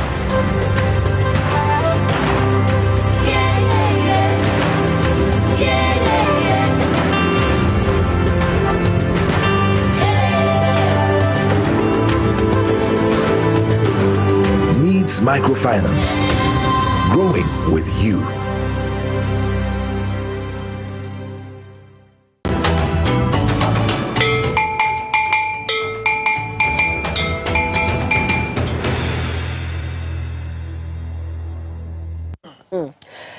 For an assist, so Guswa, ya will share an pay what Tvxyz to Tonton Sansan, you may dear Guswa. Ya did down on the brass so same for Nikesi, tried to show on the one crater no pay what Tassin and some who will be Brinano Diaba. And yes, some Russian Yasam get to a showdown. And I mean, you down in the ABC Elho, and tea, and at the Aquasis Silino, yet the enemy Quacotonia Quaco Hibby, near who said the Wasam City and Edina Damo. Ya Bob one semi brain swan no Tvxyz, your cousin for me, so a power FM on so, ya boy biano, and in Yatasiano pay ya de ebe damona. Young can't show then Yami admit Fiada ebe, December bosom de Tosomiensa and Payja, ewo a year, Magdan Park, ewo la town. Hono monyasem ketwa kra na ohwese de ahyehyete ha ya na kyese nyagro nyame adbe fiada wo park ne so nti Tvxyz ahwefo nyina damadama mo me support enyesa ya nimegu ase mo meta ya chi mo mienche power fm fo ne se ye wodom pa esanse kwame menka ehye 5 no na PSU kran so share 5 go fi the boy share 5 na Elvis so share 5 Rafu say on cry de wasesa be 10 ena ekura wode be ma eye powerful no seton so ho imakisi obeso odwane ba still ball no obeginem when who here enye yi enra so akoto orange boot ba ene ne jesi ne mfanti no chese wode ko woko je foforo nye sadia ayeneka but nyame adma fiada e ba so live ewo Magdan Park e tonza frɛ ahwefo nyina asem meta ya chi sɛ be ya nkunubie no betumi aye de ane de abafie ha fan games ne de ebro na de no so to nkyɛn ya na memenda ye nyina ye call Outright Event Center ye no wajega no ye be Port Belly restaurant na ne de startup CEO Summit 2021 de no ye de akohyehyɛ so ho de amount ka hye no so se memenda nso ye nyina ye call sa event ya se na wo be ko bia send udin never attend ka ho fabra number we so 0244260960 and 0244942894 and after 0248712812 number see me and say nyina no send udin poma now they attend or the account ATTEND. Now the account will send them. At the above number, see a mobile 0244260960 and 0244942894 and 0248712812. Number see me and say, be as well the send this one. You better ne brain this one. You who say, oh, back near CC, where Chikama pa. You may the X Natural Mineral Water, Go Step Microcredits, and for Tvxyz Power FM, and able Chidoma Yede Abrel. Pro Stadio, I was so ever drama, so bring a dinner ode ebe ye ode nso a wo hia se obebo ho ba prostate de ya na ho hia pa ese obema ne bambo ya ese fata ndi prostate joy ye e de ma mema modi mfie aduasanum e de ekro ya modwonso sema ye bibia ohubu odwonso a na ote ya wo modwonso mprebe se du ansanade a che se be ne ho sane no a na ote ya ne ade wo mu hia prostate joy Ghana Pharmacy Chemical Herbal Shops ahodo nyina mu kwa wo benya bi wo ha to 0244727028 and 0244754380 friend number si mu bia na ise wo dem ye be ma consultation free e wo edroy home Shy Hills ene ne miamia fe nya sutwae doyumu ene ne miamia nyina nsase ne bi guso ho a Ostek Real Estate for ene de ema wo osebra bronya de promotion yemfa ma odonko bi pa de adoma to so ya yebom Tonton Sansan enya asem 20 bra na yema wasase ne bo for 6,000 7,000 na wanya asase e wo Ostek Real Estate for wo mo ensem na to ayema 200 blocks near 10 bags of cement so e de aka home pe we de na pem for Ostek was 0244684069 and 0266101406 and afi 0240933748 number C ofra obi hu ma na wodu dodo wa baby a fire station no no Ostek for any wo edi ehwe ne mu ntu betumi akọ ede wo akwakodi eye engita ho wo sa kwan no esom eba wo masua de Ghana ha say wo mo ede stamp ati mom so Ghana Christian University College for enti ene wotetewa mo abaye accountant wotetewa mo abaye bank manager ananso bi a eba nsentwadwuma na ni di eche eba hospitality and home management wabini mo engineering ni ade nyina wo mo chebe na oye online courses weekend courses sandwich courses na regular courses ye wo peno na wa select e application form ne so wuchi ye na akwanya bema wa na ese wo dem ko ghanacu.com e wo internet so abetumi apply ananso ko peke wo admission forms no e wo amran here dodo one identity quantum so na abehu school yi ana free administration was 0240 069 583 0204 069 583 and 0576533307 number see me no o friends so obenya wo Ghana Christian University College or say advancing excellence in transformational leadership afi kwan ni motene say emfoni kese ye de ebrobra kwame minka atrase boys perfect PS Ukra enso ewa ha ena me so mete ha baby a PS hye no ehwa no be hye efiada on say kane no ye ko school na ye che Venn diagram na intersection no baby a efane fa ehia no ehwa na PS ne samba ko TV o de wo TV so upo TV ma be number 10 Tvxyz PS ne samba ko power na ne samba ko so ye Tvxyz edi e ba wo nim de besi PS timi catch no ho say twaso me fa secret no to da so born no dem ebo ama power as abo ama Tvxyz pepe simple and short because me position because through say hwa there be me na me bo no ebuda me ye edwuma power FM me say ye edwuma Tvxyz so say edwuma he Tvxyz me ye edwuma power 97.9 ena me say ye edwuma Tvxyz it is a word draw set na utwa kanko ni say now say twa ba ko me mission finfini because TV4 kwa me kobi power for so kwa me kobi eti match no ye boa na me bram to because me jai me ko boa ma power o ti ba ra bra say ko ba we Tvxyz eti fiada de be butu eti wa be wini no me no na wini abom because me wa ha bo fanda de fa ye na yini birthday ye na yini ye ko Facebook amu di eti mu ne nante Johnny Ochre was say ye mpanifo no de o madie hwamo pa Ghana de wo ye bad leaders se etimi sesa ya adwen na yetimi ye bibi fa mpanidie ho a ebi o man no betimi etumpon Johnny Ochre say vie eti no kra de kunme and afen so Helmsworth Christmas was say akufo ado woni nsusuem no ne noma bi a wo ye entene na de ye ne hi sanso ye ne tan ene etoa eye momotu a wasade ato Ghana hiafo so wabra wan fan kwa dwendwen mu wabra woni amanfo anhia dwendwen ho anza no deba eno pa na ena hi and afezo Alhaji Azuma Zayid say the MPP guys do not have a love for the nation but themselves they should be told we are wiser than them and only asama won so diaba Abdul Rauf say Muntaka and Haruna Idrisu they suffered enough for proving for approving some of the ministers. Dr. Damblo message on the free brimsu Apewusika was say, is it not interesting that the MPP who passed the Japan deal after then NDC boycotted and argued that the majority then had approved the deal now turns around and back that the rejection of the budget was null and void? I've seen some stranded MPP executives trying to appease their grassroots by saying the budget hasn't been rejected. This wishful thinking must be rejected by all Ghanaians. We a messenger, Dr. Downblue, and free Apewusika Abba. Sansuna ni Opitan, and so did the message about say Ugusha Wodi Echina and Perifono, Eddie Ghana Hamopa, Titru, Omoa, Bemu, Sabri. We a messages in the Abba. Mukoso from the Amra. WhatsApp line on a Gumu screen, and so so your social media handles no on XYZ broadcasting your YouTube, TVXYZ Ghana, Twitter, and a Facebook, and a Facebook TVXYZ Ghana. Instagram. Basabre. C'est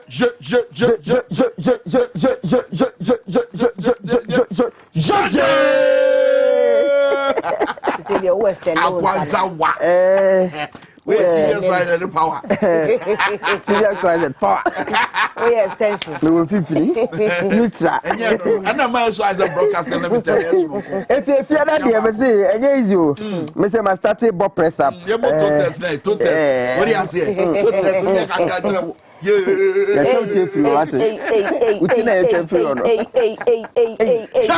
What's the crack? Share. Park in the Subay. And a Kigali Alcoy there. Share. I want to know. I saw much more Bury. I want them quite a Drew.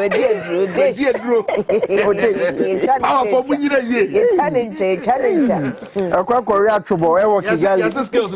Rafa said, Mammy skills. You were assistant coach.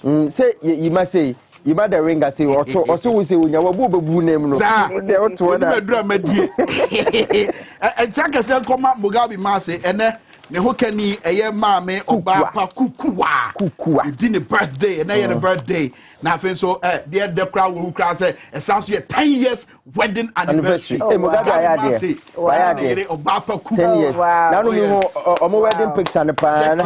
Mugabe a pan time pass our time now. No, that's and then a birthday, and then wedding. Mugabe America. Me say, and then 10 years anniversary on Mugabe. So, Naso Bapa Kukwa and Gazati as that time, Mugabe a pan time. As a tire.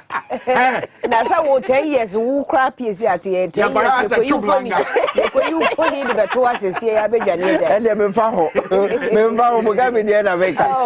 Sounds a happy birthday, Cassia Pass, and come honorable Brian Champo, and former national security deputy national security. Oh, near you honor. Empire, and Betty I have Betty MP. Honorable Brian Champo, a child, and as we are bright appear birthday, Child Rights International appear. Oh, Child Rights International. Yeah, Child Rights. And Kurana Dazugu Monte Ho, near there for Child Rights for their support. And quite come bright appear. Yaba happy birthday. Now, no, you say Abaya be Caswampo Temone home fano, Penibia Quacurupuno. Wama kwa report to assemble my doctor for say police for say omonko hwehwe papa ne mra. Eti bright appear Central East Regional Police Command for no. To omoso sa akwala awo yare obi akoto no na police for say monko hwehwe papa ne mra. Police for modwuma ne sen. Bright appear yema happy birthday no yesro fasasi mu. Ho ne me for happy birthday nkoma kwajo for studio. I feel wedding fee nsia. Yankopon hira bebre o ma me konedu. Original TV or see for happy birthday and call and for my fancy and yasem getwa. And then so a shout one my in check. Said the bay a bit me have a heno. I sabre no trouble pounds in Manum. Young broom. Yeah, broom dear. Belated happy birthday, come my you join the money, mamma, and rat namini hat. Come there. And round so me and Casameba Princess Okan and a birthday. November for the day. Me say you can't do. Oh, yeah, the micrographic in 10 times. So, my pain and Akufado are renting suit to pan, Yasam Katohuna. One can say you're not by to Mama to Ghana to a bagayas, and one can say you're not. I was sent with it. Why, Bomu went tape and Yasam Katoa. Now, and run or this and be two that you say legal education now. Ghana has to be better by Kwakusia law, Jumano. I dare say, Legon for say, or more by more. wo mo mbai mu enye bagaya asa na wo mo make sure say amanfo enya kwan a wo no mo kwa kosua law no quality no so ebe wo ho eti no so fa graphic na e wo ho era fe say ne bagaya quality no be ho eti wo ye ne bagaya bebre sa na o bai mu bagaya na e say the free SHS ya ne bagaya no eti free SHS bagaya no so ye bie mu bagaya quality wo ho na so no quality no akwakoye yi ntume medan ka wa ha se tu piano we pi eti mampenyi aka ne de na ye behwe se no betumi aye djuma kwame won se na no asema esie wo parliament no graphic jaba anxiety over 2022 budget experts call for consensus building nipa be se enan a wonoma ben e wo sikasem na fe amamu ho entotoye ho e de atodwa se esese eye domkuma ne dom kese na wo mrahye bebefie no speaker mposi mayen ka ne domkuma ne dom kese because omu nyina 137 eye majority group number eye formena MP and MPP for pam no e na on pam no ko independent e na we wini na eno kra po enka enye ndisi for ne to abama no kra anka wontumi mba parliament e na why no what is so person MPP for ogro enso no cramp no emremu enim saa MPP for yiwa ma oba ya person no msa ogro de ye de yo na anya ya enja fa ya wo parliament nti 137 nti ye wo mo aban mu eti government side no any opposition side no empanyifo ekire mu se ese wono kabom na omuyi party eto nchen na wo mo kọ benkrum wa madwene nyina ko benkrum se okay o man ye yonti yemfantu se ti se ne dom kuma ne ka se e11 no eso no nti abayente so no anase wonyi firi okra no sa na mpagifo yi kana mpagifo a ye ka o masem executive director Adema Afro Barometer Professor Emmanuel Jimaboagi and of a public financial management expert wono eda audit service agency ano Dr. Eric Odro Osain and a lecturer about political science department of University of Ghana Dr. Alidu Seidu and a lecturer about political science department of University of Education Dr. George Asekere and a Professor Kote Awo Ise wono nyina na graphic interview omo a womo kire mu se womo enko benkrum na uhwe opanyi Jimaboadi a wose na anu ni isi wo parliament na budget yantuma ni yatum no a good day pa edema democracy because emaka bi mamenka bi no ehyemo kena ema yehu se nipa no Ghana bibia be se ko benkrum eboa nipa no te se ne no ana ono yewura Sedu Nkete ka wo Power FM se wono ne baby a minority for ni gina ye no and I this side no mujina Ghana for afa because I drive for and I face the country for and omo to ade nyina disu ebe kire omo se we die ye wo mumujide se mbetumi aboa na eto bebrebe ya abaya bai to no mbagaya sa na chese enkoyie no omo mo ano mo nkantwum okay kakranti ne nkantwum processes no eto no nkantwum process no ena na anu fie da yehu ye no nti ena se ye be bai to no mbagaya na se be kantwum ene no parliament ye ni e wo ho a ye de ho nsem ebe bremo eti eno so e wo ho na fe na no yewura John Ajekumkofo ena afe ye papa Rollins wo mo ekwaje award bi na eno ena yewura kofo kire mu se ese ye boa na legacy sampanyifo bebre na so atumi aye Ghana ha no yendi ekire na bibia so ntumi nkonkan center spread Paga Crocodile Ponds a gold mine that must be sustained to boost tourism. Kwame, Sawoko Kasina Nankana West. You can't want some more your book more so. Mamma Fanchre. You say Paga Uko Paga Crocodile Pond never hono. He so Mubiuma Ubu who say a dino who say tan. Oh, baby, a example no dino ho tan. Now so you say crocodile see a one more who Uko Paga. If you ask map in a tourism or Moka will be and so you say crocodiles no. Empanyifo wo ho chirim so manyini pa 70 years esi bi 70 years bi su ko 100 years wo kwa wo de akokoko na wo pia ba na manfo transfer ta picture yese wo man betuma anya sika firim so ye ni ena buti force so epoye mantemenu so sa kwa me na no ko Kigali wo mo ho no send city titiri okọ ba bia genocide memorial center na de fe wo mkra ne se ye ma wo akade bi a wo de bekura na ye chim ene aguso ebe churchill said ye okon na esi wo Rwanda no said ye esi koye na fe so wo mu ebe ka cho say look said be ya ye be boa na yakura bia ya ye we ye nsira say obi anfa sika mre but say wo bibi kakra obeti ba dey e de ato look videos a ye be ya chew ene nsem a wo be ka no obia meka Joseph Ezikama wa ankasa no ebe pusu ama o de sika ama omo said the be omo de be maintain e ho ko ye neat kama at a point in time sir Rwanda for kra eco sponsor na Arsenal na say na ya tworo agu wono mo abasa say visit Rwanda it utumu say tourism na ya dia ekoyie pa wo ho but na no na oni ba ko bi di nkomo mete na o say denti na ha mo bibia ekoso wano no say strong policies any bubu ayebu so ho na no we call Fort President's time me no na ko Keta. Oh, they compare what they are to say. Masa, for President's time, no, yeah, jat war. Like nobody's paying attention to it. Yeah, jat war. Bausha Rwanda, the and say yeah history be a sumbo more munti. No moon so met imagine tourism so abu sikano the attitude of mining tea. Mia hodwa efka kasa for mabakwasa mono. Omokrano.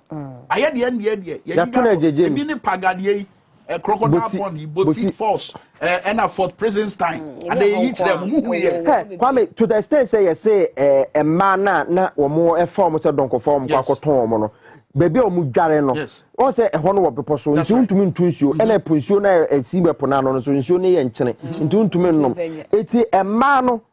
Insuna na wo mudi gare no Roman tenure de bill but e hona kwa kwete se o ma to block na u gare na nsu ni temu yasin su come di o mo pa eno na obesa akosa anom. We have to know our history. Our rich history, but you have to know JJ. I think say mre ba no you betu maka bibi dia fa won. Ba me fa Ghanaian Times e bokrata anto aso na law ho asem a PCD ka boss no krata enso ka. Na dia wono e de buy say government to break law school monopoly plans to enact new legal profession law. Enti eno e wo krata we mo ya the Ghanaian Times e bokrata na no pay ye no no dia ba watwa Ghanaian mampani Nana Addo Dankwa Akufo-Addo ne foni e de atofa na so budget honsem so ewa ha showdown in parliament today as majority seeks to undo Friday's rejection. Na yes nyame adomo a ene omo transfer dey see ye Friday me wi akire ye say ya anye budget no want to no ene majority no say they are seeking to undo their course so that I say honorable say chairman Zabonsu akoka on GTV breakfast show send your ye name nsem. What does that mean? Wa bra ye kwa yenim ene e de na kire ni sunsu aso wo ene dwumadie no eso be ye sei wa be de hifo ye na ensem hunu no ni o ma ya majority don kase no de don kase ne ye no waso wo ne nsusu ye mu no amfa kwem ba on majority okay majority group ne leader that's right okay but kai say empire so MP no e na de ne nzabro table so o ka say ye nyina ye nsore a wo sore ye nyina ye nsore na that time no majority group leader no way. And any question also sorry odi akire bi anti odi akire nimu e kodura nimu ho wie ye no e na fedo hunu sese be yensam hunu no mudi ye no odi ase yo penny force na yes Ghana Immigration Service for so SCZ 1490 slabs of we ewo atiku yes wo mo eyo mo dia no wo ma firi ko Togo na minim kwankura wo mo fa so ti medwane ko Togo ayanche wo mo a wi ni de ya kire wo mo no so e na krate wo abo ne boa bebre e wani ho ase ya no pem wo de aba ya obi kasa fe to so emiensa wi kura amanfo bebre economy no abie wo mo economy no nti wo mo a wo mo energy wi ho no ade nti no man mu ye ma yenso ye ndo na export mo because ebi mo ani je ho a kwa ne bo no Omatuma calculate uko US states ni bebre wo ho a wo ma jetu nje betuma planting we for export be ya say me sam de Rwanda sam be example unfortunately mam famuram no dey say the wuram because me ya pass me de Rwanda be example because ho no sa haban no a yes anu odin a it be senk of for example no omudua bi but the omo ye ne say e for medicinal purposes businessman na me ne kasa no was say baby omudua sa eye Dubai sa wi no wo mo fencing wo mo twa ho afasuo electrical fencing cameras bobo ho said ye be ya oboniafo bi nkofa en anazo won kotin si afuo nim enkofa nkoye nyamransem bia eti regulations wo ho a hwe na ede normal etoto akwa said be ya obi anfa nkoye bone but the purpose ne say ye de boa ade aye aduro said be ya because and I have any baby we need you at pa asem we ye kan for making ye nim baby a omudue bi nye me o but okokro bi emu a amanfo nim say kura ye tachi amanfo mudue wi pa no be correct amanfo oh and they say haya aha na edua no e na me kire say we simple ye dua kokokro ma emu dodo sen and ye chocolate. Yamfa be in chocolate. Eti cocoa na amanfo dua na ya sorry na ya export ko amanfo amanso no. We research say to me asan yare a. Okol Louisiana ne mea bebra.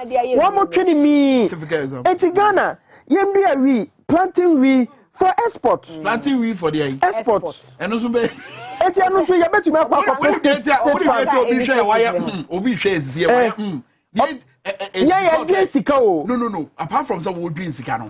It is because of a normal SC pain. A normal ye susu say ye dia bo man no. Na ye jeje emra e wo say bo ye bata ho no. Ye jeje mu ama for e fa wo de ye no no. Eno na ama obi a wo hwe sabre anya ni atie sitim say na Ghana de ye sa de na beboa. But the point is say amama ho do obi atima fa sa de yi so e de aboa mo manya sika wo kuro nim. But say oko abuchira recycle plants yemfani agro na say company bi ewo US no so on the Ghana baller or baba swako or the big generate power na ana gas no so asa beton amaya ejuma yenya no say so na etie ho asi baller so na esa baller go contain am di command no yemfa nkomo sense ho na amanfo nto aso ofi na otwa ba pound si madun so yenko enim and the court orders arrest of Badina MP Francis Xavier Soso eno so e wo krata mo page 17 ya no pay wonya bia eno so enchemu no e wo ho afofo pino am na e wo the bonkrata the Ghanaian Times one no pay say wonya bia onso be hu no back page of see Methodist Basic School gets 868,000 Ghana City classroom block and so ewa ha yeah the Ghanaian Times afofo bi kan ho no pay wo the vibe Chronicle ewa ha say ye Chronicle enima a badly trained lawyer a danger to society Nana Akufo-Addo ne kan no international conference efa legal education ho akokasa wase na odin sem no etuda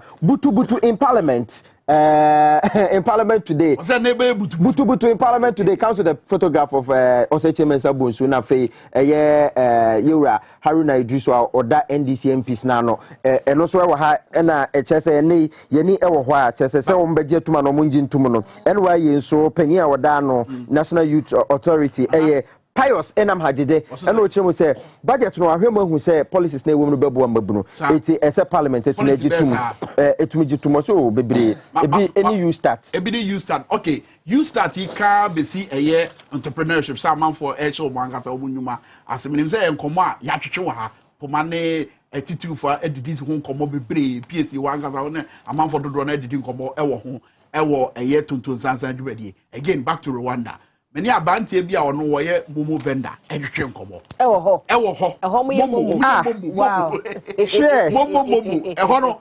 transaction in the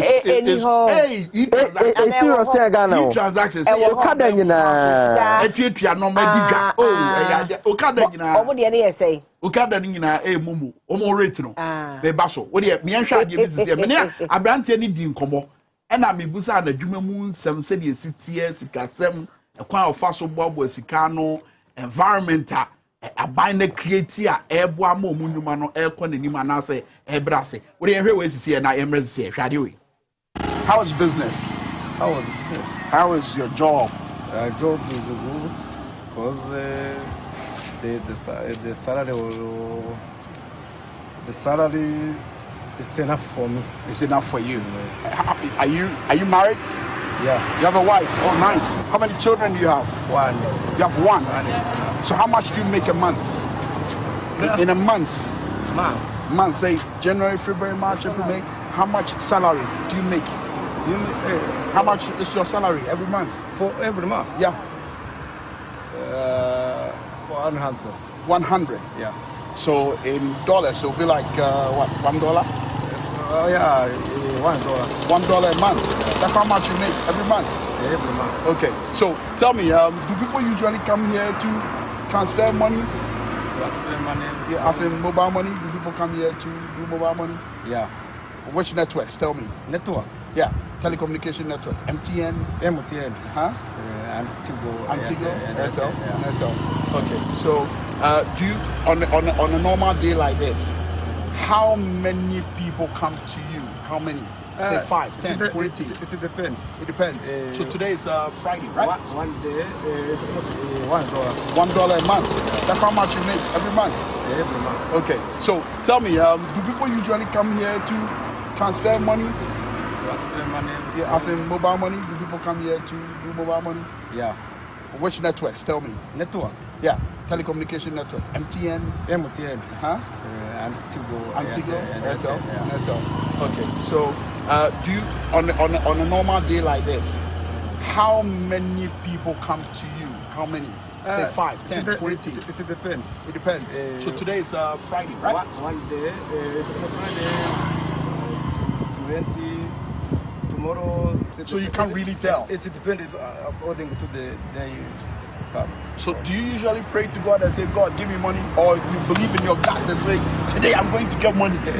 Which one? Which is which? God or your gut? For money. Yeah, for money. You pray to God? Yeah.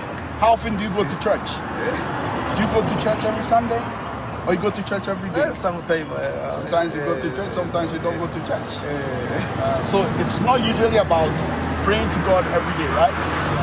You just believe that you get money and then you get it. What about the general economy of the country? Is it the fact that people have a lot of money to be transferring? People have plenty money, yeah?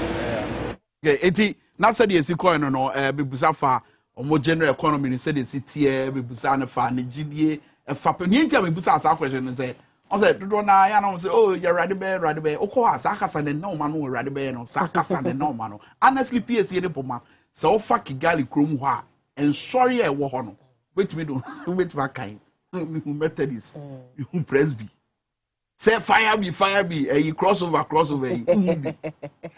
the hair must grow. Hair must grow ministry who be budget pioneer ministry team no sir budget pioneer ministry who be look and mama who and that says sorry who presby Catholic kakrebi but enuma there oh say near we be any mobile money shop near auto panel and I say your pastries me drew baby come say hey say mazima ha that's how was so your fitting shop was we be and anopetutu obi abie na dwuma otia no o twema good morning don't you want anything oh customer care oh good morning don't you want anything how are you I see you're not from this country where are you from what you show nante show kasa ne o your bia che bia ufri ehwe kwan obetima fa so na won so abaye dey obeto ne normal na say what provide those services and focus here how do I make a living general economy they are thinking about that if we say how do I make a living abayama asetenemu America crowd mom say okwa na ke say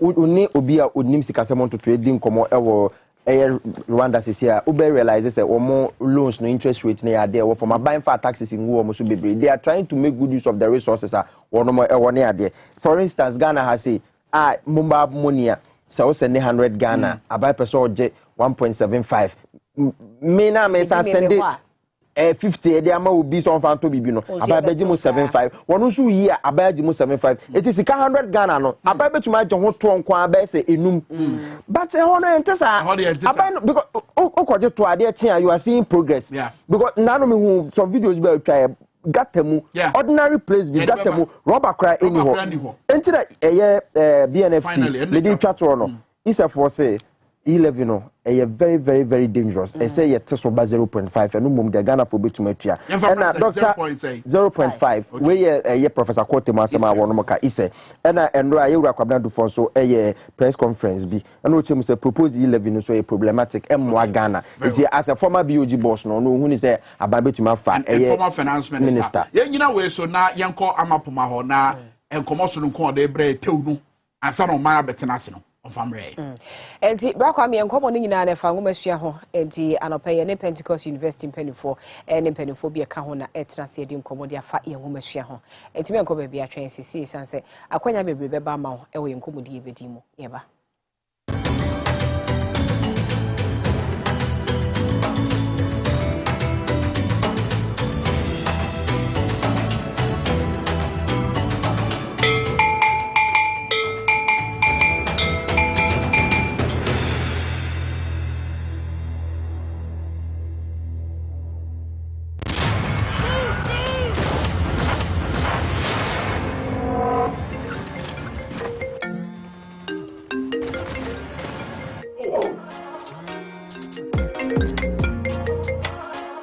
Atimeri.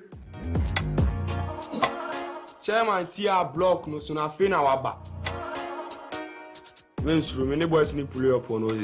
HD Plus gives you control over your TV viewing experience. You can now search, pause, reverse, and record your favorite shows just the way you want it. Charlie, like that movie go pio. Oh yeah, we miss out. Oh no. You know me, Sam. With HD Plus, you dey record any show then watch them later. And with this HD Plus app, you dey link them to your decoder then watch any movie, any show you want. Hey! HD Plus, they are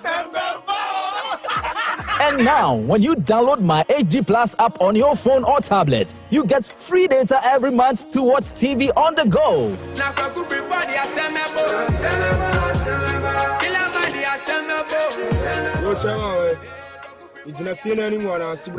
Visit any multi-TV dealer to purchase your HD Plus decoder and stay in control of your TV viewing experience.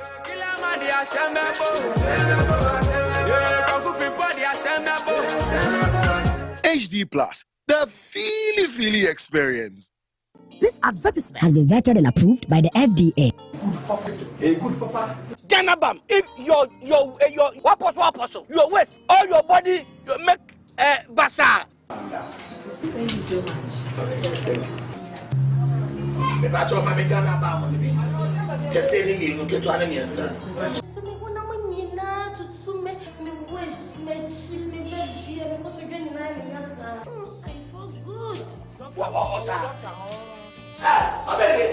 What are you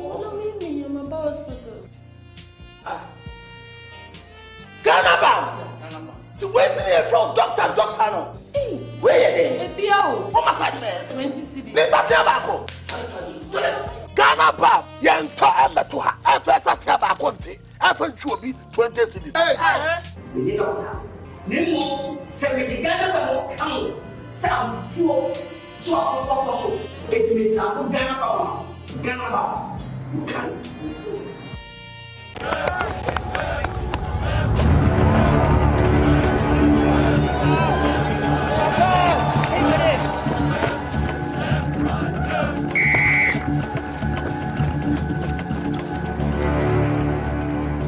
We are one man short. Should we invite him? Yeah. It be old cargo. Can I join you guys? Yeah. Always free, fresh, natural, eggs, mineral, water.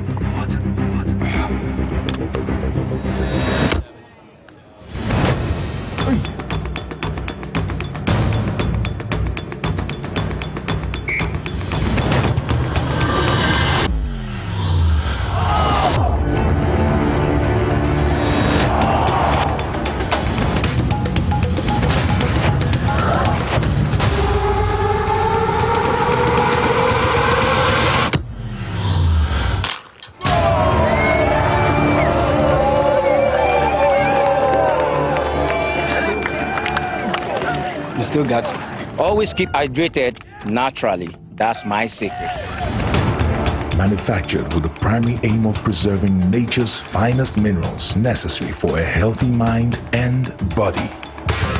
X Natural Mineral Water. Simply natural.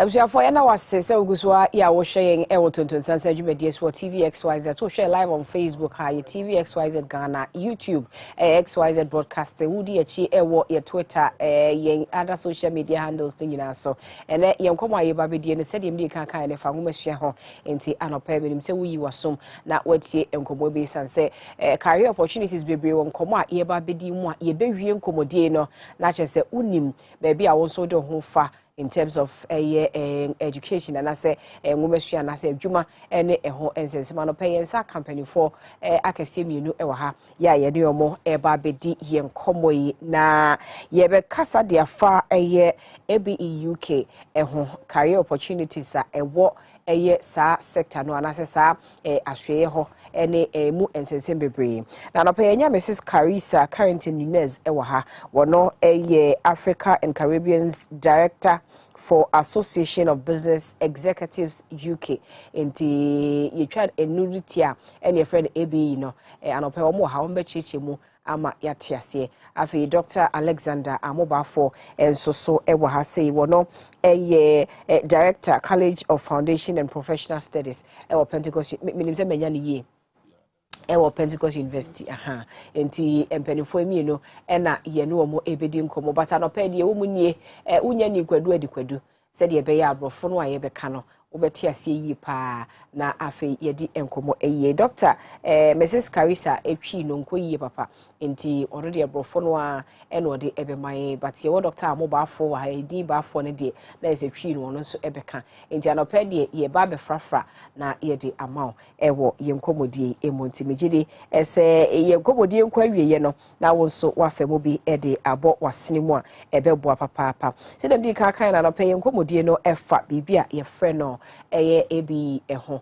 na womo ebe cheche mu ama yatiase adekodie ya na afi so ba aba abeka ye nwumasua ho anase ye hyehyɛ ye ho wo ma Ghana mu na afi mfa so de ne akwanya ye wo saade ni mu de maye ma ya wo mo agentete wo se suapon kese emu ne ho ensemte menim se anope watena se boko ya woni ye eba bedi enkomo mpanifo ye mo makwaba Carissa, you welcome to Tvxyz. Good morning and thank you for having me. You're looking good. I like your black and then your cream. Thank you. Thank you for that. Okay.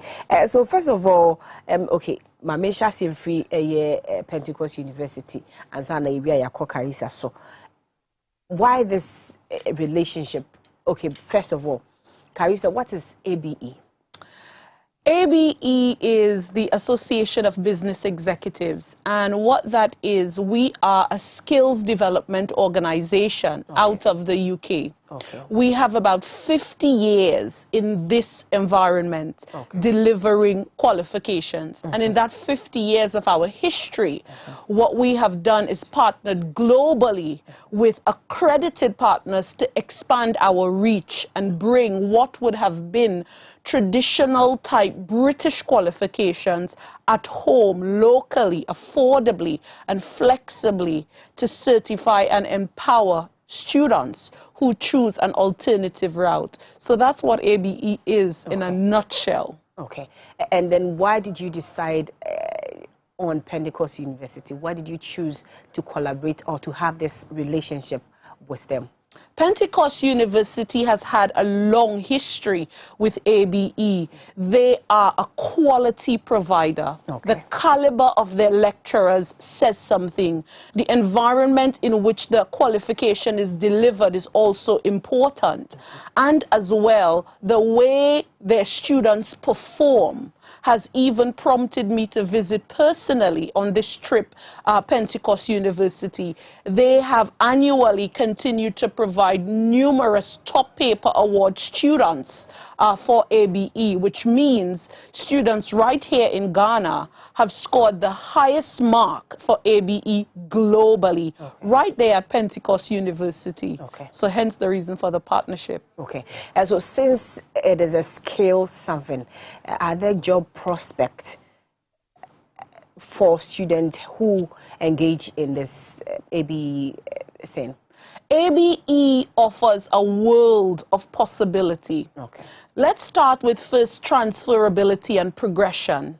An ABE student can use our qualification to move directly into a degree program or catapult them into a master's level qualification.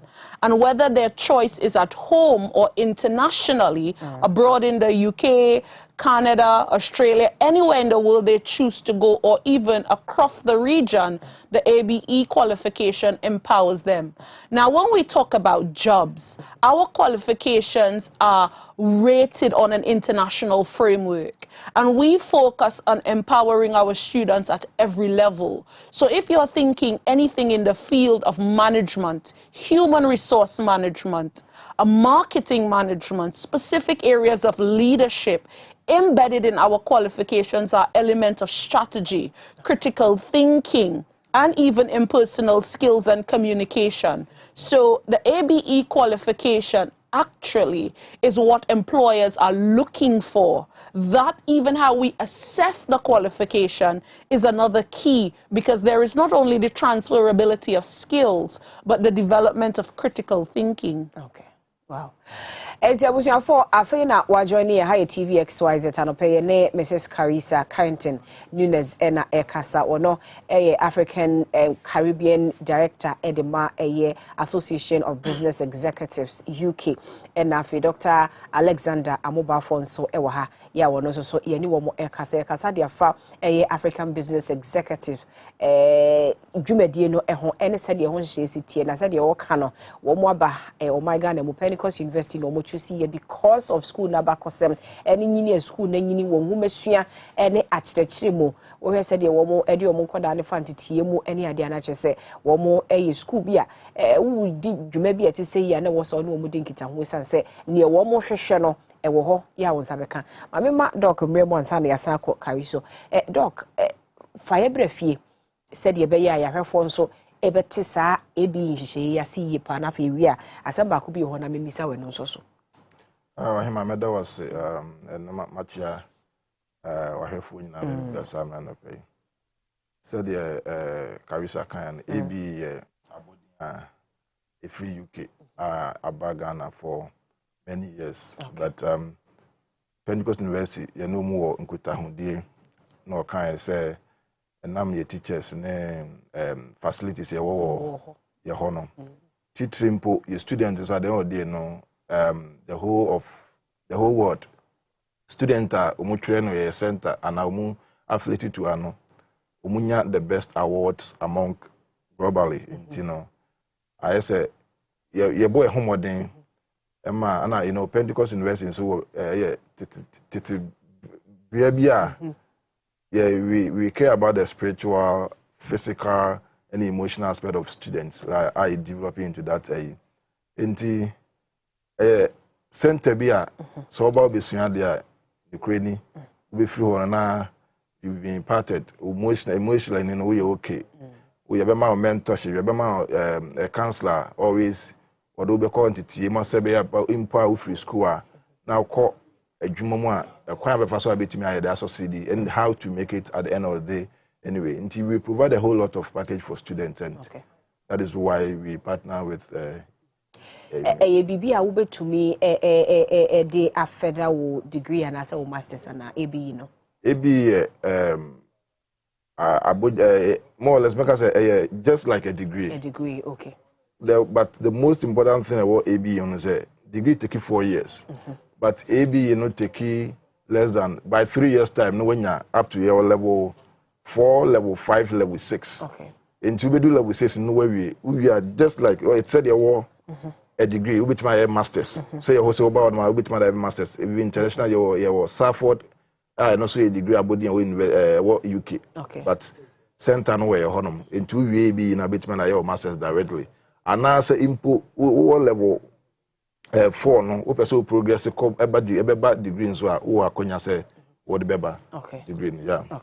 Okay, so Carissa, let me come back to you. We know of going to universities for degrees and then for master's degrees and all that. Why should, let's say someone like me, maybe I'm a candidate, opt for ABE instead of a degree? Oh, this is a nice question because the ABE qualification is about empowerment. And empowerment in terms of no matter where you are. Traditionally, universities have always been exclusive. There were barriers to entry for universities. You had to have your, I think it's WASEC, you call it. WASI, you call it here. You have to have that. You have to have, if you're going in at the mature route, you have to have certain number of years of experience. The key about ABE and the difference why choose ABE is that we are open, we are accessible. So no matter where you are, once you're 16 years or older or even younger than that, you can read and you can write. ABE provides an opportunity. So it takes away the bureaucracy of what traditional universities would bring, and it gives you access without that. So you can start at ABE level 4 with no qualifications, and that actually has 120 credits like a university degree. If you go to level 5, that's the level of second-year university. And when you get to level 6, it carries 360 credits, sorry, just as a university degree. So what you're getting when you're choosing ABE is university level qualification, international best practice, global recognition, and all at a price that is affordable, accessible, and it allows the students the flexibility to pay as they go. And another good thing about this is ABE certifies you at every level. You don't get anything from a university until you're at the end of your 4 years or your 5 years or your 6 years. But with the ABE qualification, you're certified at level 4, again at level 5, again at level 6. So what it gives you is that continuation. That qualification can move with you. So as you've done a level, you can go to the employers. I'm more qualified now. You can start negotiating your salary, your position, your upward mobility. So ABE is that qualification for empowerment with accessibility and flexibility. Who qualifies to be part of or to take the ABE course? Can anybody at all be made to do that course, or you have to have certain let's say qualifications before you be able to apply for No, anyone can start ABE. Anyone at any level can start ABE. So all you do is you visit Pentecost University, speak to one of their counselors, and they will be able to guide you as to which level of the qualification you're starting at. Because there is something that we also recognize at ABE, and that's prior learning experience. So for example, you were talking about yourself earlier, someone like you who would have had experience in industry, in media, maybe managing or collaborating your teams, your cameramen. You should not start at level 4. You would have already gathered skills and picked that up along the way. So you can gain entry at level 5 or even level 6 without any formal qualification. So your resume from your job as a professional, you can use that as a means for entry. And if you're having nothing, you can start at level 4 or even lower at ABE level 3. So we cater for you at any starting point. Doc, ma me fa on we so na fe ye fancy ye nim say ye Ghana high we obi be call Suapon na so obi be call Pentecost University mo ye friend say mo share certificate so wasi ye kwatro e bia mass and sheda nko yi papa science and sheda nko yi papa any ade but nipa no enya ba ebi no betumi aye wait say bi owo default kakra wo ne results so. Yes, Anna Carissa kind so we default we English and matter. The man wa nyana say we betima ABE program no. We started level 4. But even at the Pentecost University, you make sure say if you are interested, say we call to the degree nimpa.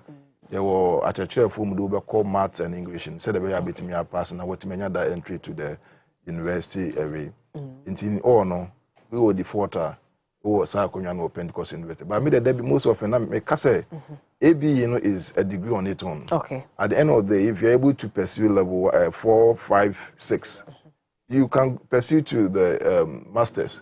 With my masters. So why do you even try to jump in there? That is another thing too. So within 3 years, you are done. You have your level 6.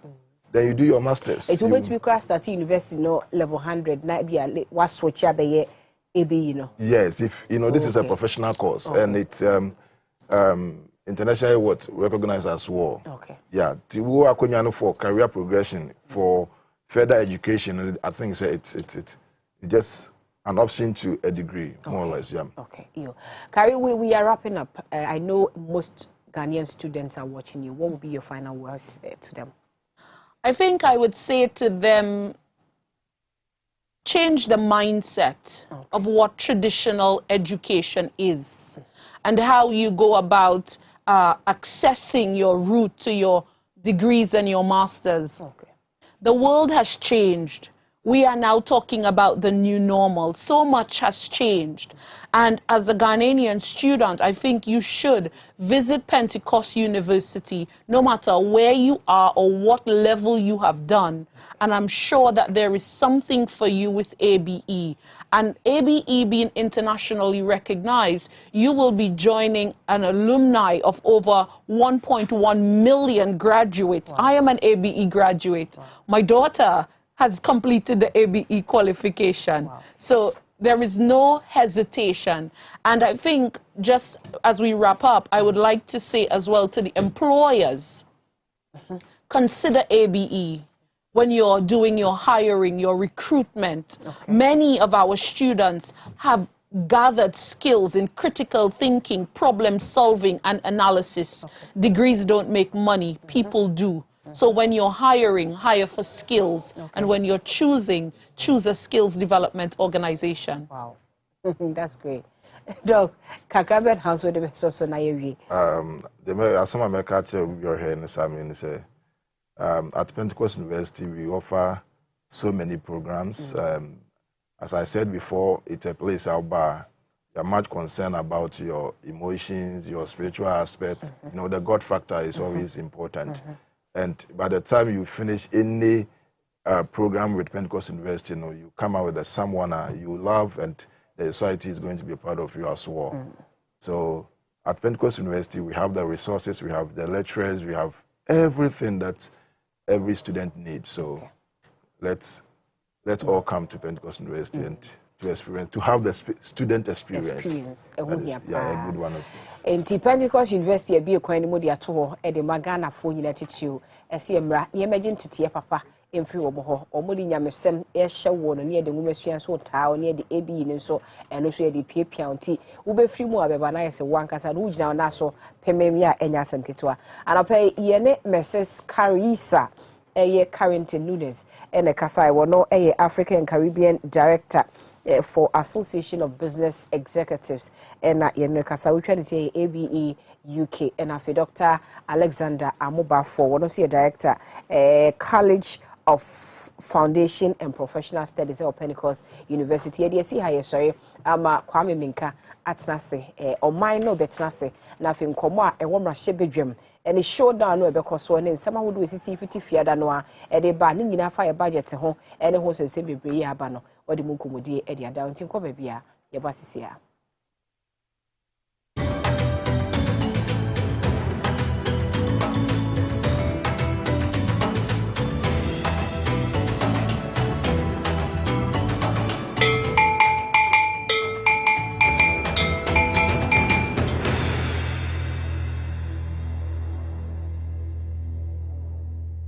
This advertisement has been vetted and approved by the FDA.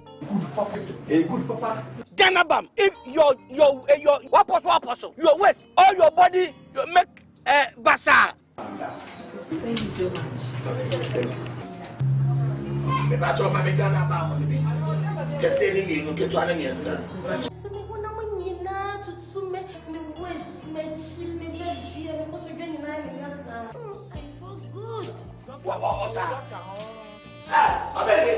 What are you doing? Ganabam! To wait here from doctor no. Where are they? What must I do? 20 cities. This is Tiabaco. Ganabam! Yanto Emma to her. First at Tiabaco. Every 20 cities. Nemo, 70 Ganabam come. Sound two. So if you have Ganabam, you can resist. Peace of mind is very essential in your journey to success. For Akwesi Papa, peace of mind means having a proper covering over his family. Literally. For Araba, aka Injection Mama, it's about having the funds to complete her advanced nursing course. And as for Corporal Odami, it's as simple as reporting on time for his shifts. Sometimes all you need is a simple push. At Needs Microfinance, we have tailor-made loan packages for salaried workers under the Controller General's Department. With the low interest rate and quick wahala-free process, you are guaranteed of a timely solution to get back that peace of mind, literally in 30 minutes.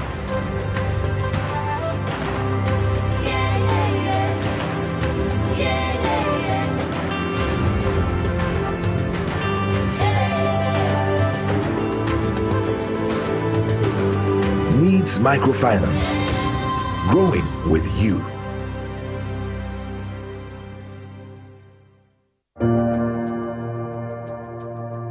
Welcome to the Royal Dazzle Event Center.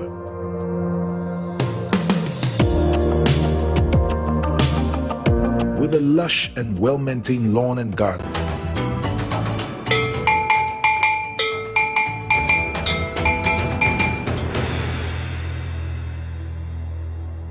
abusuafo man na tena se adusua ho nsem common ye kwaje na amapoma checheku opoto kakra na otu ze normal course or record pa e Pentecost University adusua ho nsem akwan ahodo a e ho so fa so basabre de entitie ni nyina ba wie na wonya waboni krata wie na wo de to ho so se wo pese wo som man na wo koka che wo manfo titiu omomo wo mpeso so se wo pese wo gina wo man mu wo mrahye bedwafia ye fa bato kwan so pia wati ko ma wokọ na wokọ wa ni amanfo hwe afiri won se ade ye o ma pedie no eno na wo so wokọ e ma ne dan ne ho adi na ho nsunsu aso e bo fra man ni nyina na mfa so die papa ye dai e bo man nim na nanu ya fia dade esi wo mrahye be fie e wo 2022 budget ho e ho se ye atwe nsem ho na ye hunu se dom kese wo mrahye bedwafie mprae so MP sha se de nsaborobro table so empanifu mu ka ho mu experience di nachi no mu twifa budget o man kasa de ba mrahye bedwafie emu mu twifa so mu pie koi no e de nsem bebre ne nam titiri wone ansa na ne kura be ba no no abu keti ha mo na dika to na nemu tuo a kire joy news for say nia speaker of parliament ye no nam so nti budget no wo mo poye no wo se wan fa mra kwan so iti amamanfo bebre nkasa mu no mo se ena de agi besi ena de ebe kompempen so foforo eno ene ejapa mesa kasa se otene nka wo se motion na ye gina so a e wo se ye de to budget no so aba no ba bi egina na gina bibia nsesa ye saa na be kwa na e wo mrahye bedwafie ena ana ni nyina ye questions a ye busa wabra ye ne abedwafo e ba bedi nkomo ye hwe ni mu se owura apia danko a wo ye mranim ni na was also a member of the MPP communications team or Baba Kansa say oh Fidiema but Honorable Kojo Edu Asare on your say Honorable Swagger former member of parliament at Denta constituency sounds like director of special duties Emma Eddie Samanyo Kuno or I say I know a Baba Chishenko Honorable you watch him walk over. Papa. Last time we share now. Power FM. Come on, say. He said, "Yeah, we could have Tonton Sansan of group." Elevation. But you go so ye dancing so. You go so ye da nyamiase de nen so. Ye si wo why mrahye bedwani panti. Me sure say ye si wo mrahye bedwafie na no.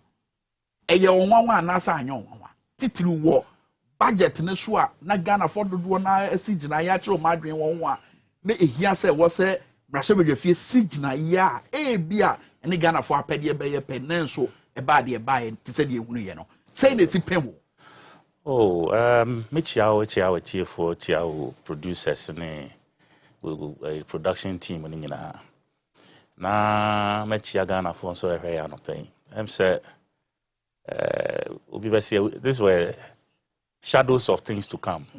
Really? Oh yes, we saw it coming. One, in a sense, say from the NDC side, and yes, say yes, sorry, keke say ye pese ye oppose your friend say budget, and I say be MPP for the Beba Parliament, and I say we know why you juma almost 1 year. to the extent say a doom pempes so be cry na yen party for no crap na some of us were of the view say your MPs were in bed, so to speak, with the and now I say ibimukura buefu trotro letters ni ade to Facebook ni ade na it was very critical of the leadership of parliament at the time. All this while there had to be a certain action bia ebema NDC for so who say omu leadership they are not just there to rubber stamp any activity of the MPP. But of course, and you say on this particular budget, but that resolve had been there post the friend saying there be appointments committee so because our critical mass if you say point there is some in the party the MPs also were they resolved say at a certain point. So all this while they were looking for that opportunity. Then, unfortunately for the MPP, they brought in a budgeter. Sabi, a whom unsem any Ghana for and to Ghana for assume ye. Young consem ni mu. The end of budget in ma. Any Ghana for pedia buebra. You see, when you touch the raw nerves of any society, raw nerves, anything on this particular or in this particular budget, the key factor is our e-levy. Because I know the Sabi, Sisia. Eba mobile money ya obi akra phone brewane nkokra nyina sabi omo ati so kra omo kra phone because service no ya wire asase so nyina ba bia iti ba bia owo bia ya frɛ wa yeye na technology aba no so nti no adansa brefro sabi kwaso ya de nyama nti no se sia phone ena niamani bebre adwindwin na eba no obi ehwe se eno na nkrofo beye omo de be di omo kita ho ne nwumadie bebre na chese dodo na awoso wa abefo enne se wo pese wo to bibi na wonim ba bi a wo kwa wo fa phone na data woso na wo google niama mienu miensa wo betimi within the next 1 hour ade na wo hwehwe no se wonya ba bi a ye ton na ubetumi afre obi wo frɛ do na se bi wo hɔ a ɔmo de betam esi moto so atwie de abesi wo dan no because wo send wo location emani pa ko a moto no de beba de location ye adwuma ye adwuma pa sa digital address ne ye adwuma enye ni amo de be 1990 bi Google na me bodi okay bate what you say Google na me bodi enye ni amo de be dada ya ji sika kodi so e beba be si wo dan no na sika sasa o de mani pa ko no ebinom kra se tua ahead ansa omod atu e di aba ebinom so rider no de ba na watua ne kana de to no beto so ade ne besi eno wonsem e na ye kan it imagine say obi aba te say na pesa na me ya toyi wa bod ne bo e di akyerew ni wura se sende sika na odi tua de ne ka ebreme na yetete so ni wura no so bia ono so kofa wo warehouse okofa wo warehouse ono na okuta the app a ode ton but ono kofa ade no wo warehouse nti no wo watowo no ho na ono akofa wo warehouse na abeton ama ono wo send mobile money man no ono so send mobile money come sika na nyina na so etiti nti e bibia e affect obia bi okay. So apart from no me say na honorable Haruna Idrisu leader minority leader minority group leader what they and 70 to say e japa deal ni say munyin fro exactly benchmark revenue no so e ade amompe removal of automatic adjustment of fees and charges exactly and non chronic key and not to force an account say there are over 25,000 items so 15% no be affected. He went ahead to even mention death certificates and mortuary fees. Say will be now the no to mortuary. Sika and asat na yeje no. Almost around the 15%. That's not so. Okoji nipa na we na ye koye no ho certificate amount sika na ye je no almost under 15% asato so nti che say across board bibia bi ye wo ba nenye birth certificate aye be ye amano ese sika ye je no ye 15% akola onye adwuma da a wosu for the first time no sika ban e person oje eto oje every no eno no nti no these are some of the issues. But what about the point kafra say me bem sa what about the point ye omomo aban mu titu utie Rashabejafo no more aban mo point of making say look whether NDC or MPP aban bia ni wa obeba be boase wo be bo ma man akoso a obeka say one fat so mo abo sika no a eno no betimi dia didwuma sika no hia to a obetimi dia achichire kru no ezisi ye ka say ye bo we yira to agu abere na aban abo sika no. You see aban no survey ya amfa wa ma aban mu say be gigi eto na fa hwe Ghana for ye do ba aban mu say fa wadwin na sebe yetimi edi bu oman omo expect say yen na yen kire omo ne omo nye o pa che say me ntua to ana me nka say me ntua to no say etua bi anamboa yetua bi do na agufa ngo so enti no why na say yen ntua to even mobile phone data yes eto ni so communication service tax enti e kwan ni ntua to but yen kum yen decide say ye be kum Ghana for the tour ebekum Ghana for. That is not why we brought a government. We brought a government or no some brand of fan what bosia in the last 4 years. Sa sikaya wa bosia because say Ghana bebo bosia should take us about 12 years to borrow up to that magnitude. 12 years. What borrows us 12 years in 4 to 5 years. E disikana wie. Na with this canary, me see with this car, I'm using my words carefully. I'm choosing my words carefully. Ye di wo ye num. One fine way. Now bibi wo anka unhui. Because anka sabi we have 200 and your friend is saying 20 something, 226 or 228 billion. Sabi.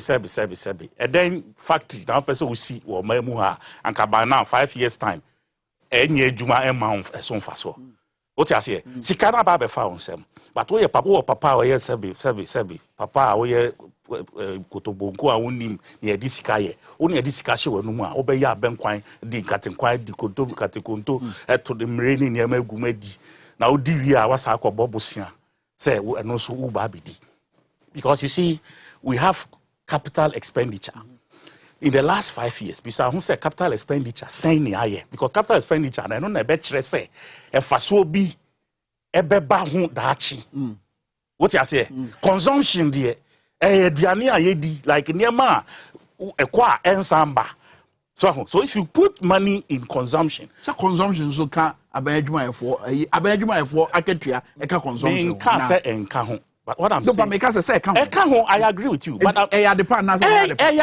but you see production abayadwuma no it must produce a certain offense rewards what I bet no but say wo fa ye gigi loans ye di bc insuo yipon isu ye ton a ema ye mfaso ye de be rural electrification rural electrification no ye gi ye friend saying crofotua bills ema so ba ye mfaso ye de be to car power ye de be to ameri bi nyina ye de adwuma ebre ye mfaso ye de be ye atoabo gas ebre ye mfaso obebisa say MPP for sika 200 and whatever billion no eniema titru ben I didn't fast be ba airport ye siwe ye bobosia ene ye de airport ritua ne hoka University of Ghana medical they borrowed it on their own university no even though finance ma support no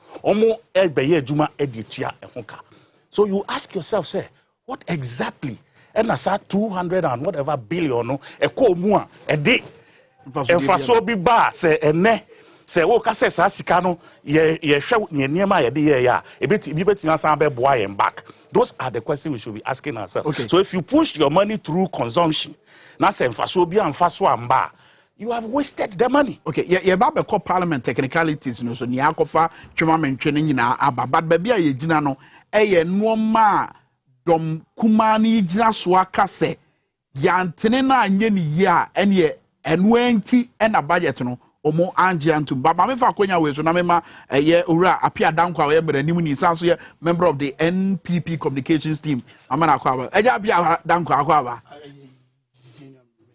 Vigili so ho ye okay yeah quickly ye hwe enoma eye domkuma no enyina so na ye vani nkomo kakra enye domkuma no nkwa in fact so hwe okay fiada na no pasa kodi na nwumremu ho nyina no na mabunu no so gira monte wa omukurakura ntabo ne noma bi o matwetwe gu ntabo so kire se sa noma no krampa domkuma no boss no eyade a omofo aso bi ni E-levy ena fen so ejapadi yi so wo hu nkomo akoso e wo man mu ene Ghana fo bebre ejina ye e wo sa asem no ho domkuma no se eyade a wo so ye sa hwe bio in fact omo so mo mpeso mbete ho asem krampo e wo mrahye bedwa fie afen so e baketa tidal waves no ha ho nsem ene aban ne moa ehia sabre se de be ya amanfo ho beto mo ni nyina so ye nsem o mama so and afen so removal of automatic adjustment of fees and charges benchmark value no apart from domkuma no what is a gutafo ne omo edidwa no dodo na omo tai kokra no ma eframa na ne bakrum ha nyina omo nyina sigina ye e wo ho sa no ma we ena domkuma ene Ghana fo bi e de atomanim se e wo budget ni mu a eye twamene eti wonye wo de batane e course wo mrache bedwa fie na ususu se ne kwanso ano anana se reje o ma reject budget no fa akonya tia wo tifo tia Ghana fo tia MP maybe only battle me wa fe don and I was only the submissions. I don't agree with most of it, but at least where he has to, as in, there's sometimes last within a submission, say, or oral and and it was really an impressive submission. It, you know, my mission was first time mission or at least also contributed to Ghana development. In some concerning the budget we say no. I feel say ma about technicalities now parliament but be say gina ensem ni nyina so so ne vani nkomo and because say ma Ghana your democracy an opportunity to build something which is I think has been lacking, that is ability to build consensus. So over the years no MPP and NDC4 no you say as if ye enemies. Personally no the view and say there's something that a common grounds for both parties. That is the desire to see our country developed.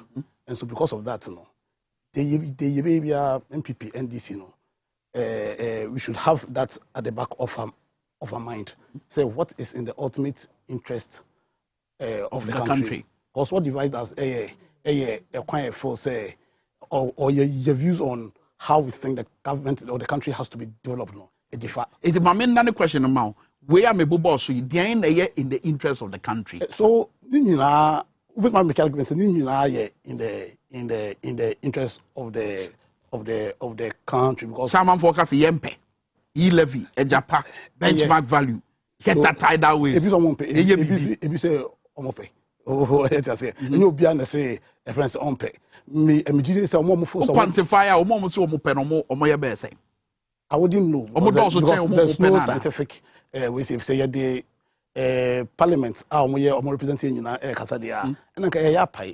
as in where this okay now the civil society and I feel so pressure groups and I feel so kasa what tight here e wo kasa fidie and kasa foni so kan wa kasa meeting one people knows support seem to support omo NDC no seem to be against and that's where the consensus, the ability to build consensus in ABM. And as a throughout your political history, no.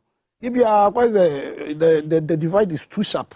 You the need say friends saying say maybe MPP bit might reach out to NDC. Look, so this situation is in since nanka adrenalin kaka aba na what am person with him adrenalin by yeah adrenalin here. So far yeah ko ben krom odiem. So far we to say friends saying E-levy so tie budget very well. Deliberately, you know, Minister name a history. Yes. The state of our economy before COVID, the state of our economy because of COVID, and then steps that is take to. Now, because of the peculiar circumstances of what COVID has done to our economy, no, certain policies are being introduced are quite drastic, as in, to be fair. But for where we find ourselves in, because of my example, say one, for instance, deficit, saying 11 point something percent, nanka, the, for instance, threshold, no, 5%, allowable, for instance, threshold. GDP increased by just, I think growth was about 0.5%. Debt to GDP ratio. So as they are facts, I think it's 77 point something. Yes, almost 80. And they are all stated in the budget. And you see, to me, the impact COVID had, because for close to a year, our economy was ground to a halt. Now, to alleviate the repercussions. Question: COVID that year. At the end of Ghana situation, yes, from Cote d'Ivoire, Togo, Burkina Faso, why are we debt to GDP? What was their debt to GDP ratio before? So okay, during COVID, in the case of Cote d'Ivoire, borrow 50%. What was their ratio before? The question is at the end of Ghana situation. You see, because the proper comparison now, you should have given me, or say maybe before COVID, no. Now Cote d'Ivoire debt to GDP ratio, let's say X. After COVID, no, it's still X. Then this question will be fair. But if at the end of the day, say, if Cote d'Ivoire for, as are you trying to say Cote d'Ivoire for debt to GDP ratio, I'm cost because of COVID now. Because I don't even countries like the US, countries like the UK, very big economies, industrialized economies, are now more stronger. Even COVID is having a massive impact on Nancy. US have been forced to release more reserves, oil reserves, just to get the price of fuel down. UK for the more expensive shortages in fuel and oil. So, as an but the Germain Ghana has in the say, with the argument about Cote d'Ivoire Ghana comparison in 20, the Germain and they say, what boka at to a minor so, Busia ya boy no, again out there. That has always been a while man for hating. And so what are you day? So one matter say issues about capital expenditure. But under this MPP question, capital expenditure has been made. One thing I said that because obviously there are rules there and all. And I also know a chunk of the debts was used to repay, or some of the debts are yarded over the years. It was used to repay some of those debts. Exactly. To be my concern, and this I've said it before and I'll say it again. You see, you're politicians, and so you're council, as in Tama MPP NDC for as they are doing now. On my conference, which are factual, which are some of them largely are factual. Because the fact of the matter is that GDP, the debt to GDP, the fact of the matter is that times are hard, and as in cost of normal economy. When MPP want to come to power, they said same. Now, assuming in the unlikely event, say NDC power, and MPP wants to come power, we will still say same. So then that means that there's a genuine problem here. Both parties, we are not tackling. Which is see the very structure of the economy. And before, is it the case among Kanokra? No, I just want Kanokra. Among Chantro, everything Chantro, and this in everybody say, and as a Tetcherman, they are tied down. Tetcherman Danny is a point that maybe what they have not said, both parties have failed to say, address, or explain. Say until you be free, say run about rat racing. The structure, the very structure of the economy has to be tackled. Because the economy, your fault, as in your colonial masters, structure certain economy for us. The economy, structure largely, we export raw materials. Now you are cheap, very cheap. Because open up determined price now you are importing largely finished racing, and that has been a structure. Come and try, and that's what Kwame came. He attempted, for instance, an industrialization agenda, maybe path no fire, and amboy because you see factories by the late 80s, early 90s, we have to sell a lot of the factories because I bind there. Don't waste your time in trying to run businesses. My businessmen so for me, my view is that as Ghanaians, and there are some certain issues we are partisan about, we must have a concerted effort at changing the structure of the economy. Changing it from the exportation of raw materials, importation of to The budget here present here who sadi we share the overall policy of because asema kwa Ghana for Gina so the two abama MPP and say ye free to kese a ye bie mu no akọ production from taxation to production. But if you agree, if you neighbor, so share the overall policy of the Ababan about the 10 points in the industrialization agenda. Ultimately, that's the goal of Ababan. So mind you, one if it's just one strand of it. There are about 9 other things that are really pano yentimi and take. But so we have 110 factories which are operational. They don't come to say we have right now a vehicle assembly policy in Ghana. You produce part of the 10 points reason. And I say at the end, I say some time ago, Kwesi Pratt say abambe ko. Say yan say as Ghana for because at the end so my no yet din say no my din who MPP ni na who friends NDC price of exactly price of normal cost on affect you understand and that's what I'm saying say yan pay away na say and me say I'm very excited at the right now because as politicians we must find a way of reaching out to okay hono na mpese ye kodru wa yenkomo yenkom rache be fies ye na me pese me ka wa de bi fiada de ende ye dikan atwa ede hu foni ede akyem ba yenko right honorable speaker Professor Michael Kwe bra na wo ye speaker ene said yenkomo twetwe bi te said ye course fiada no ebi sa course ewo the previous parliament ene said yenkomo no siko ene kwan a atemu no esiko yenhwe we briefly na fe yaba eye efiada nsem no said the normal siko and then the question of ya rich consensus yanko benkuro mu yanto ato adwene said be ye nyina betime si gina ye be ma o my Ghana akọ nanim no question is say eye den but Professor Michael Kwe ne parliament e bra na wo ye speaker no said the normal siko eni hwade we sisi all those people say aye, those against say no. The ayes have it. Plus 108. Statement of affairs. The Speaker, I've been studying, and I can see that the Speaker. Let's be careful the way we do things. That's why we approve in this House. Order 91, Mr. Speaker, you call for order 48. Plus 108. It's been 1 hour. You are condoning an illegality. 108. That's why there must be rules and order. And now what you are doing, Mr. Speaker, you are involving yourself in an illegality. We are saying that we don't have the number to take a decision. You are carrying on. You don't have the number to take you don't have a quorum. You are still carrying on. What is then make use of their constitution and then the standard orders? Honorable Chairman. That is not fair. You are abusing the privilege of this House. You are making this House lawless. You are making this House lawless, Mr. Speaker. What you are doing is wrong. You should know that. If you believe the House, what you want to do is to Mr. Speaker.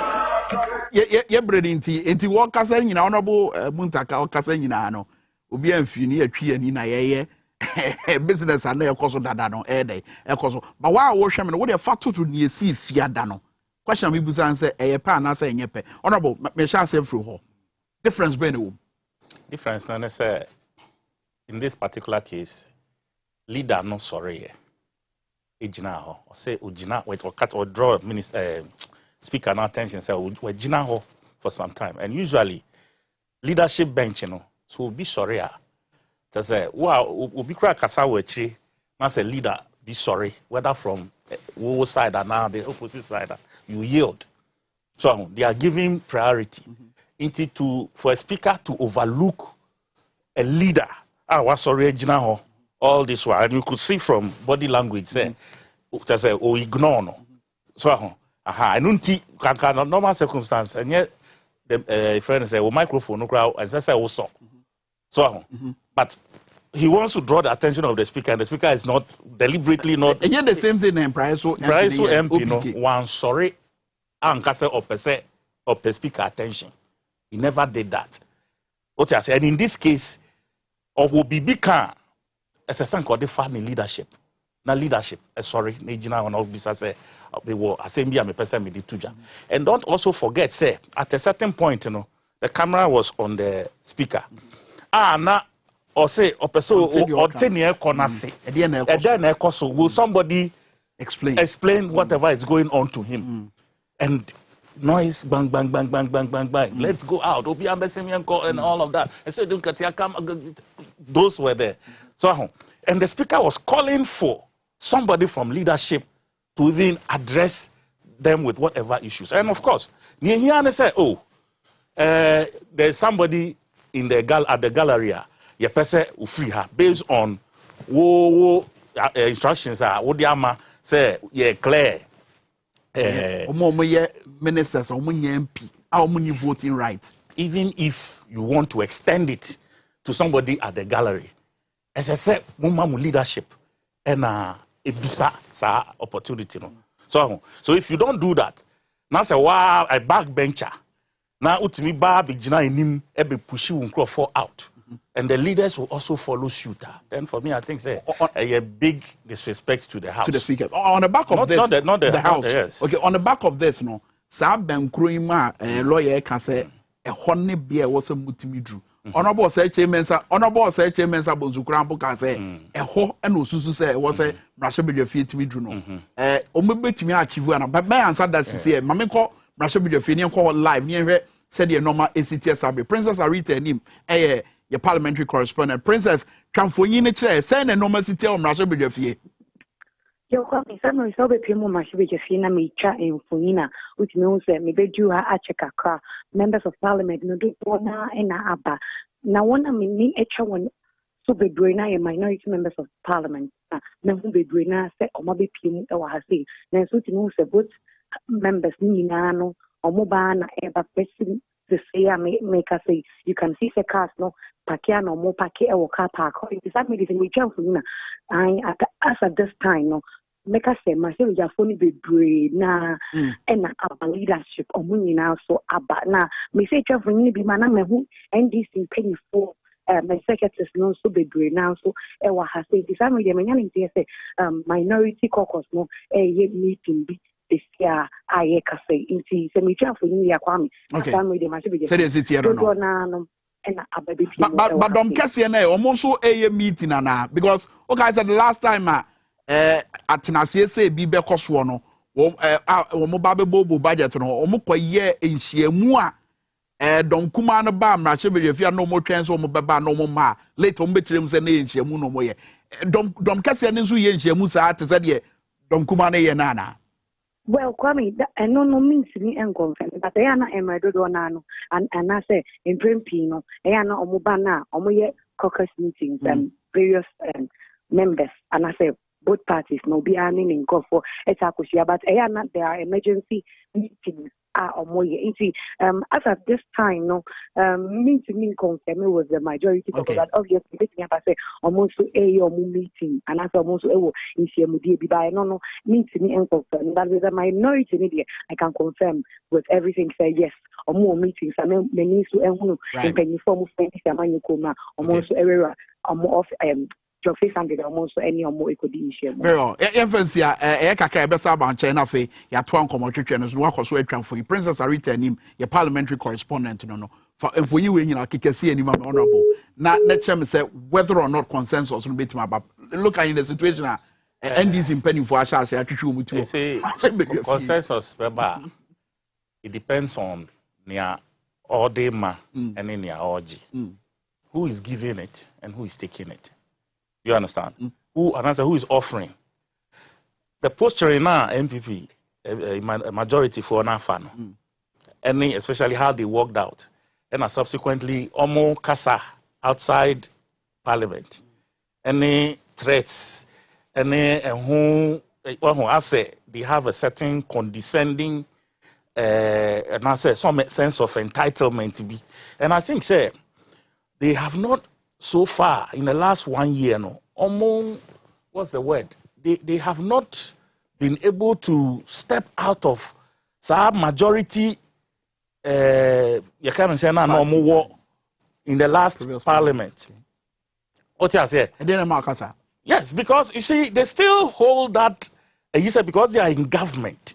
The NPP government is in power. Do you understand? They are running government. Intino, they are carrying that government posturing, especially the leadership. Government posturing now no war in the last parliament, they want to run it through.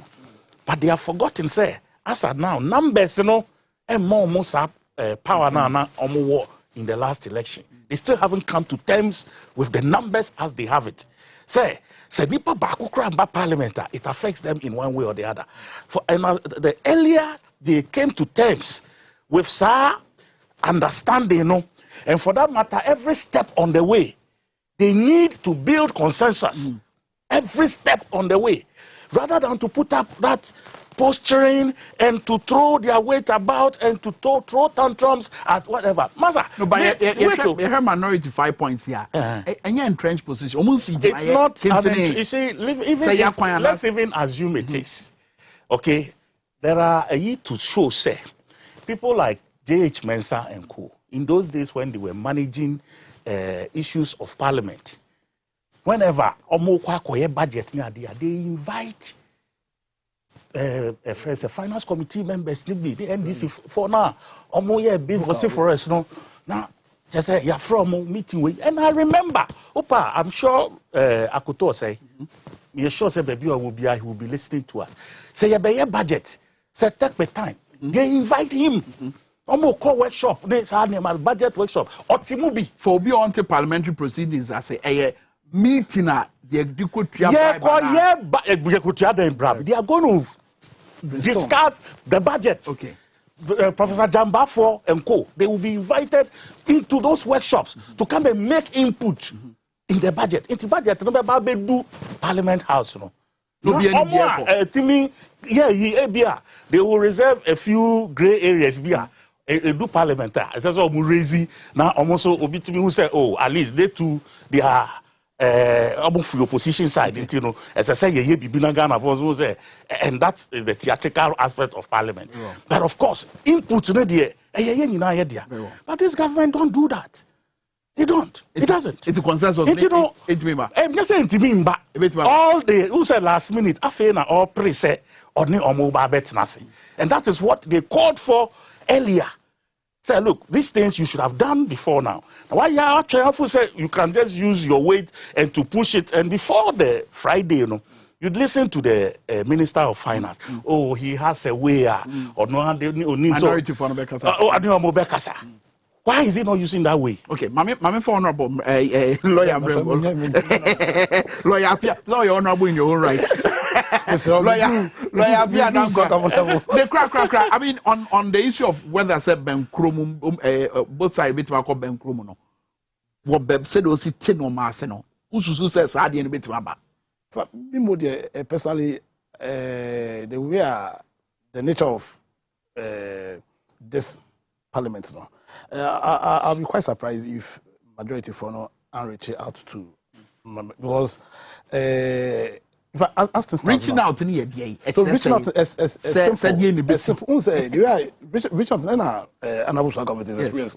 Now, okay. See, reach out meant that one, a budget is here at least some because all bring things are being embarrassed. Say, charge. Don't make 11th hour reach out to you. No, they don't have a choice. It's just 11 ember.